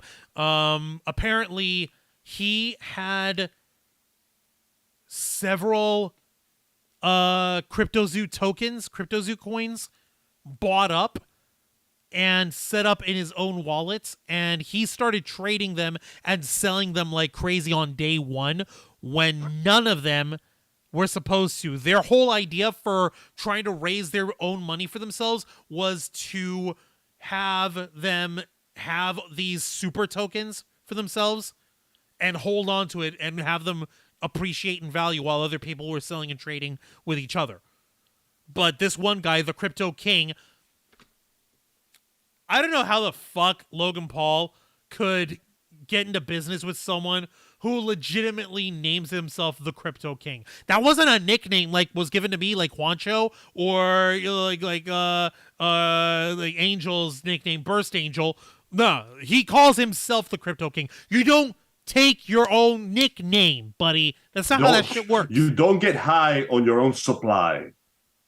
Apparently this guy decided that he was going to sell all of his, and he made a cool mint off of it. And when those got sold off, the rest of the team said, like, okay, this guy fucking is trying to get out from under us, and he's depreciating the value of the rest of our coins that we all got in order to scam everyone else. Let's freeze his cryptocurrency wallets. How dare you steal from me? I stole that shit fair and square. How dare you steal what I stole? I don't get it. It's so stupid. It's so incredibly monumentally stupid. Juan, are you still there? Juan, are you alive? Only in the physical sense. Yeah. This is kind of a depressing state of affairs. Like, how the worst part is not just that this happened. The first part is how much of it they got away with because their customers were foolish and naive, and they genuinely believed the shit these guys were selling. Oh, shit. Jen Pearson's also in the chat, too. Oh, snap. Jen, she's like, yeah, thank you for joining us, Jen. Welcome to the Theblackfiles. No honor among thieves, right? Indeed. Right. Criminals in this town used to believe in things. Honor. Respect. What does he believe in, huh? Where's your island? You know what the funny thing is? One of my favorite old school movies by the legendary director, Mr. Takahashi. I forgot the name because it's been many years, but it's literally... Oh, no, it's actually based on one of the originals. Remember the iconic theme song from Kill Bill, Battles Without Honor and Humanity? Yes. That was based on a series of movies based on the Yakuza. As you know, Yakuza have a very big reputation about being both ruthless criminals and having very strictly enforced codes of honor about family and all that. Oh, sorry, about family and all that shit. Those movies were groundbreaking because they were meant to show the public that no, it doesn't matter how much they jam on about honor and shit. The Yakuza are still a bunch of sick fucking criminals that dabble in human trafficking and sexual exploitation and drug trafficking and all sorts of evil things. When it breaks down to it, there is no honor among thieves. They can and will turn on each other the second it's convenient. And everything that they tell you is complete bullshit that they use to justify their attitude while selling themselves as noble criminals or lesser than two evils. In fact, the entire Yakuza series, which was originally called Like a Dragon, before they changed it to the States, the main character... His entire deal is, I want to be in the Yakuza because my adopted father was in the Yakuza, which then becomes, oh wow, being in the Yakuza is fucking terrible. I should get out of the Yakuza, which later becomes, why the fuck can I get away from this Yakuza shit? What the shit? I'm not kidding. Every single installment of the Yakuza series... It gets worse and worse. It starts like that and eventually becomes, yo, dog, no, being a Yakuza is a fucking terrible life. You don't want to do this. If it's nothing but tragedy, death, and despair, and if you are lucky, you might walk out of it alive. Don't get involved in that shit. There is no honor. The people who believe in honor among thieves are considered to be, at best, naively idealistic, and at worst, hopelessly deluded. That's just sad, man. That's the reality, fam. Unfortunately, it is the reality. And you got to remember something. This isn't the first time that Logan Paul got mixed up with crypto shit. That's right.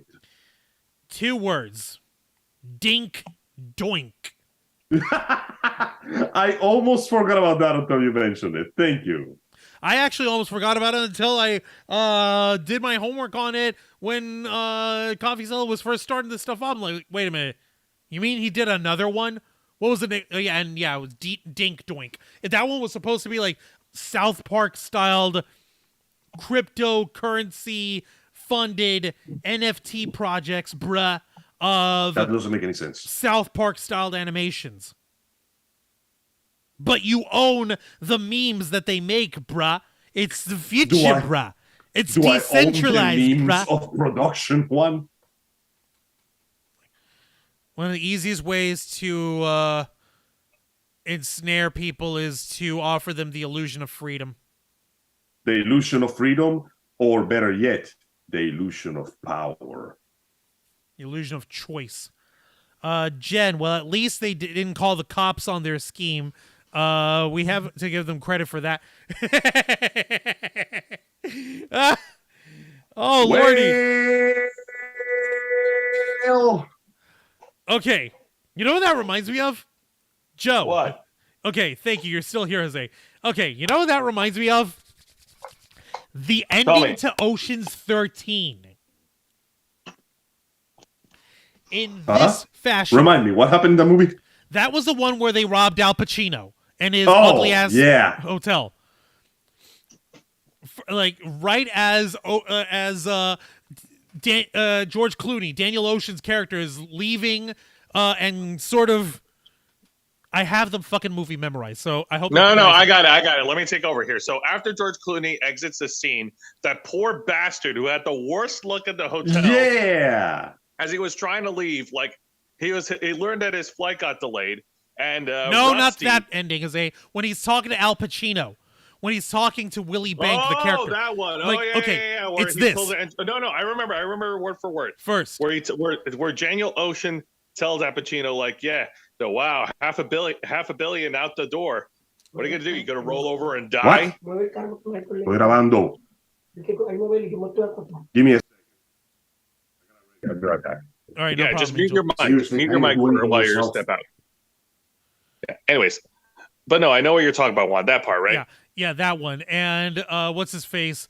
Freaking Al Pacino's character is like, I know people who really know how to hurt in ways you can't even imagine. Daniel Ocean with his George Clooney smirk and head bob. Well, first of all, I know everyone who you'd send to come after me. They like me better than you. And this is the part that actually gets me, that Jen, that you actually sprung into my mind. And secondly, you're not going to go to the cops because, well, let's face it, you're not going to go to the cops. It's simple. They just got robbed. And the way that the way that Daniel Ocean and the team made the robbery go, they made it go so that every normal patron who was there, like high rolling and spending money, that they all got the biggest payout, the best hand, the best throw of the dice because the dice were rigged, the slot machines were rigged, all that fucking money clearing out. So what's the fuck is Al Pacino going to do? Officer, you got to help me. I've been robbed. Who robbed you? All my customers. Sir, that's called a casino. You ran it and they won. Womp womp. Womp womp womp. And how are they going to prove it? How? These guys, it's the same thing with what happened with Logan Paul and everyone in CryptoZoo. Is Logan Paul gonna roll up in his fucking $500,000 or $2 million Pokemon card on his pimp chain with his yellow and black jacket, freaking yellow Naruto headband, and gigantic sunglasses? Officer, I need to report a robbery. I've been robbed. Okay, by who? All my customers. And my partners, they all robbed me. How? We were going to rob our customers, but they robbed me first. That is so stupid. But that not outside the realm of possibility. That does sound like something Logan Paul would say. I feel bad for this dumb shit, but only because he's still a dumb shit. Motherfucker ain't even 30. How old is he? Like what, 25? No, I don't think he's 25. I think he's in his early 30s, maybe. It's amazing what you can accomplish when you give so much money and so little responsibility to an idiot. 27 years old. Just don't forget, he could have never done this without the people that foolishly believed him, even as he lied to their faces time and time and time again. How? Because you're taking advice from a guy who laughed at a dead suicide body. What the fuck do you think was going to happen? Exactly. Exactly. The fucking guy clearly doesn't have his brain straight. He's got a fucking philandering creep dad who's been bilking him and his brother for every penny they're worth all these fucking years. We expect him to have decency and morals? I guess not. Yeah. I guess we expected too much. I guess this little redemption arc tour. Oh, I'm wearing glasses and I'm praying, people. I'm a good guy now. You think I forgot? Nah, sorry, buddy. He hasn't grown in the 5 years. He just lost the dorky hat and put on a dorky headband, and he put on a pretty good match, but that pretty good match, fucking gonzo. Any goodwill, like you guys said, any goodwill that he might have had is gone out the fucking window. How quickly? Like an idiot. How easily? How difficultly was that trust built, and how quickly it was shattered? Not unlike making a beautiful glass statue. Hard to build, so easy to break. Indeed. Jen, criminals do dumb crap all the time. You're not wrong. You are not wrong, dear. Oh my God! I guess we'll just have to keep our ears on the ground and see how much further into the hole Logan Paul can keep digging for himself. Because now at this point, Coffeezilla has basically exposed all of this. It's out for all the world to see. We all see it. We all know it. Who the fuck is going to trust him? Who the fuck is going to throw their money his way anymore?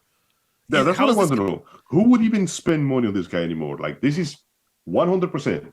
Confirmed proof that he's a lying, cheating piece of garbage. If you're still giving your money to him after that, you have no one to blame but yourself. That actually brings up a question that I just thought of. How is this going to affect his association with WWE? Are they going to let him out of his contract nice and quiet-like? Is he going to be allowed to do any more promotion on stuff when he comes back? What? Actually, give me just a second here. Hold that thought, Juancho. Go ahead. I know I've got news. Here we go. I figure the WWE will still keep him around until he's actually caught or taken to court. Now, guys, according to ESPN, the contract is a multi-year deal that will extend into 2023, in which Logan Paul will participate in multiple WWE Premium Live events. Is that it? That's it. Basically, unless they catch him in fraglacto delicto and they actually send his ass to jail or he's found with some toxic substances, this still will not fly because, after all, it's just money laundering. Lord knows WWE gets around with plenty of that nowadays. Well, they used to, and then Vince McMahon got thrown out of his own company. Yeah, Angel, you have to understand they used to, as far as we know.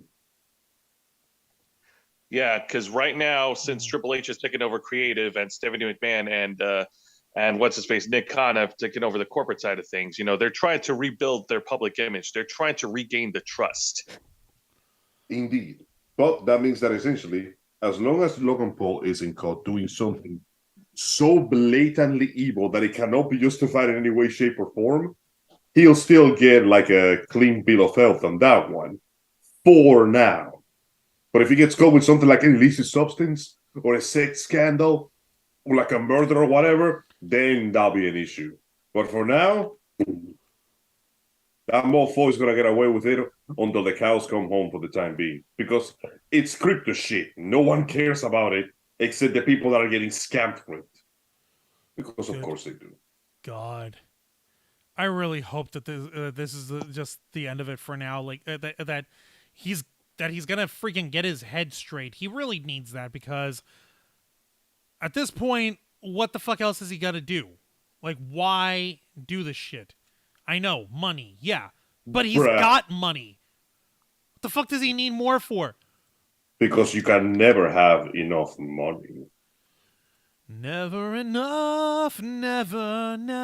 It's like that song for that James Bond movie. What is it again? The world is not enough. Oh my God, you're not I wrong. love that song. That song was so good. You're not wrong, man. Oh my God. Okay, I think we're just about wrapping up over here. Yeah, I was gonna say, like, I'm ready to bounce to bed, my friend. Yeah, me too. I gotta work tomorrow still. So do I. And I had a crappy day today. I couldn't actually go into work because I took my my injectable medication the night before, and that screwed me up. I'm like, that slept. Yeah, be careful with that stuff. That stuff is potent. It is, but my it helps. brother in Christ, you are high. No, it wasn't being high. It's just the side effects just cut you off. I told you my about brother in Christ, you are about to die. That being said, Juancho, before you sign us off, I do have a couple of announcements for heading into the end of the year. So when you do that, give me 2 seconds. Let me check out the chat. Forgive me that I didn't watch the match. So my question is, was he dressed like Olivia Newton-John in her Let's Get Physical video? Kind of, yeah. He had his black and yellow trunks, and he had his big oversized yellow and black leather jacket. Here, I'll show you guys his fucking WWE profile photo. Let me. It was a clothing style meant exactly for the purpose of irritation. Rather genius, one might say, and that it served its purpose. Well, it served its purpose perfectly. It was the most irritating shade of yellow you could possibly imagine. This is literally what he wore. To anger you. Like, literally, this big freaking yellow and black leather jacket of doom, gigantic shoulder pads that look like they got ripped off of the 1980s, and the yellow headband that, I swear to God, it's probably got ripped off of somebody's waist trainer. And there's a freaking $2 million fucking Pokemon bling chain. He stole it from the set of Iron Fist. No pretty much hint of irony in his gaze at all. That's silly. None. You know that rich people don't know what irony is, dude. I know, right? So, they are, ironically enough, too rich for irony. Right. And let me see what else is in the chat. Reverie had to bounce out. Good night, Reverie. You have a good one. Thank you for joining us. Rest well, friend. And let's see here. Miami Vice gone wrong. Fuck. Yeah, like I said, he did a good job in the match. We respected him for that. And then it went down the shitter. And then he opened his mouth, and everything went wrong. Yeah. Sad truth. All right, so go ahead, Jose. You've got announcements, you said. Yes, I did. All right, so for tomorrow night's edition of Wrestle Rewind, it's actually going to be a shorter episode. There's not going to be any wrestling from Impact Wrestling tomorrow night because they're doing a special, the best of Impact Wrestling. Basically, it's just rewinding all the stuff that's happened in 2022. But I will be reviewing the final WWE NXT of the year, as well as AEW Dynamite's TV special, New Year's Smash. And yeah, both the shows finished off with awesome championship main events. Where I'll be talking about the main event where Wes Lee defends the NXT North American Championship against Tony D'Angelo, Gabagoo, and Samoa Joe, the King of Television, who defends the AEW's TNT Championship against the Master of Mayhem, Wardlow. Nice. Now, very important. There will not be a Los Amigos Play episode this Saturday because New Year's Eve. And cool. I'll be spending the time with the family a bit farther away from here, so I won't be able to make it on time. My apologies. Don't worry about it, Angel. You don't have to be formal. You're fine. I guess I don't know. Do we want to do an episode of the Ravens Flock this Saturday, Juan, to finish the year? I wouldn't mind if Angel could join us. Well, no, because Angel is gonna be right. You're gonna be. I'm gonna be at my uncle's place, my dude. I'm gonna be deafened by loud Spanish music, pork, and beer. Yeah, you know what? Probably, Juancho, probably not. I want to say probably not. Yeah, it's the end of the year. Like we still have like 48 hours to try to figure that out or whatever. We'll figure it out. We'll figure it out, folks, and we will keep you all posted. And if we don't get to see you tomorrow night or Saturday, we do want to wish you all a happy new year. I hope that you got something positive out of 2022. And I hope that the next 365 days is are going to turn out more promising for you. Yeah. Here's hoping. Like we all deserve a little bit of peace, a little respite, some progress, some love in our life. You know, we all appreciate that. All you need is love. You know. Exactly. And all right. Well, that being said, I'm going to go ahead and sign myself off. Angel, do you have any closing thoughts, any closing announcements of your own? Nothing else to say that hasn't already been said. My sincerest thanks to our beloved friends and listening companions. I do once again hope that you have enjoyed the entertainment that we have delivered upon you. And I hope that for next year, many well wishes, happiness, and death and destruction upon your enemies will once again be on your calendar. After all, success is sweet, but success at the expense of your foes is ever so sweeter. I got the weirdest. There we go. There's the counterbalance I was looking for. I got the weirdest motherfuckers in my family. What the hell's wrong with y'all? Yeah, I love you too. I gotta get out, man. I'll be seeing you folks later. All right. Good night, Angel. Thank you so much for joining us. Have a good night, everyone. All right. Jose, you're out too? Yes, I am. All right. Everyone, you two have a good night, guys. All right. Good night, guys. All right, so that wraps us up, folks, as far as Jose and Angel are concerned. And I'll just give my final thoughts over here, too. Yeah, this year has been insane. It's been a phenomenal year of growth. It was no small part thanks to a lot of the Popcorn Planet family helping us out, getting us over this hump, and all you guys helping us take this channel to the level it's been needing to be.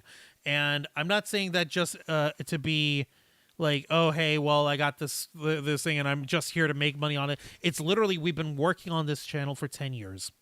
We've been busting our butts, going to conventions, getting coverage, talking to people, trying to bring, trying to bring a unique idea, trying to bring unique viewpoints to the geek culture community.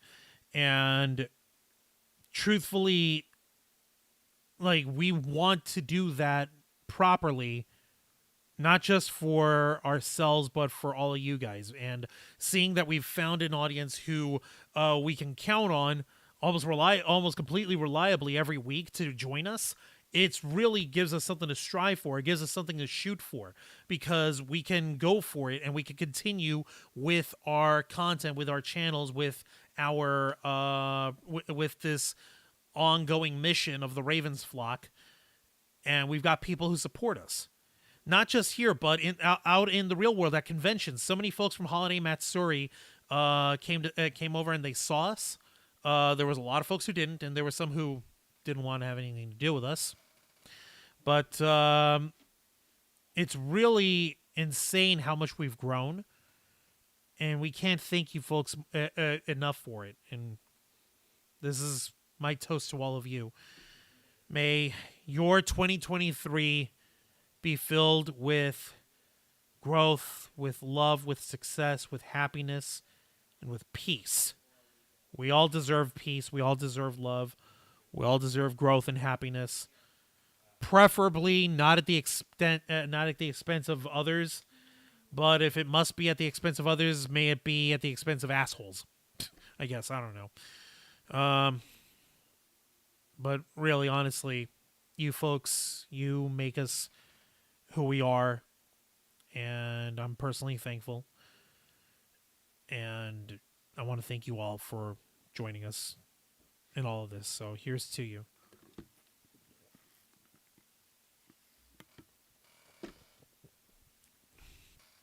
It's not really the destination, it's the journey. So I toast tonight to the journey. And to all of you, to Jose, Angel, K Storm, Zayana Rose, Dragonfang, to Andy, Steph, Lewis, Jody, Kim, Paige, Amy, Linda, all of you folks over here, Jen, Rachel, Lorraine, Shelly, Tam, oh my God, Daisy, Nikki, Bella, the Joseph Santos, Lisa Boo, Reverie, Project Metal Music, what do you call it? Who am I missing? Who am I thinking? Oh yeah, it's truly Billy. Yours truly, Billy here. Uppercut Grandma, I guess, who's also someone who's in here. You guys are amazing. You guys are all so supportive. You're all so kind. And we appreciate every single one of you so much.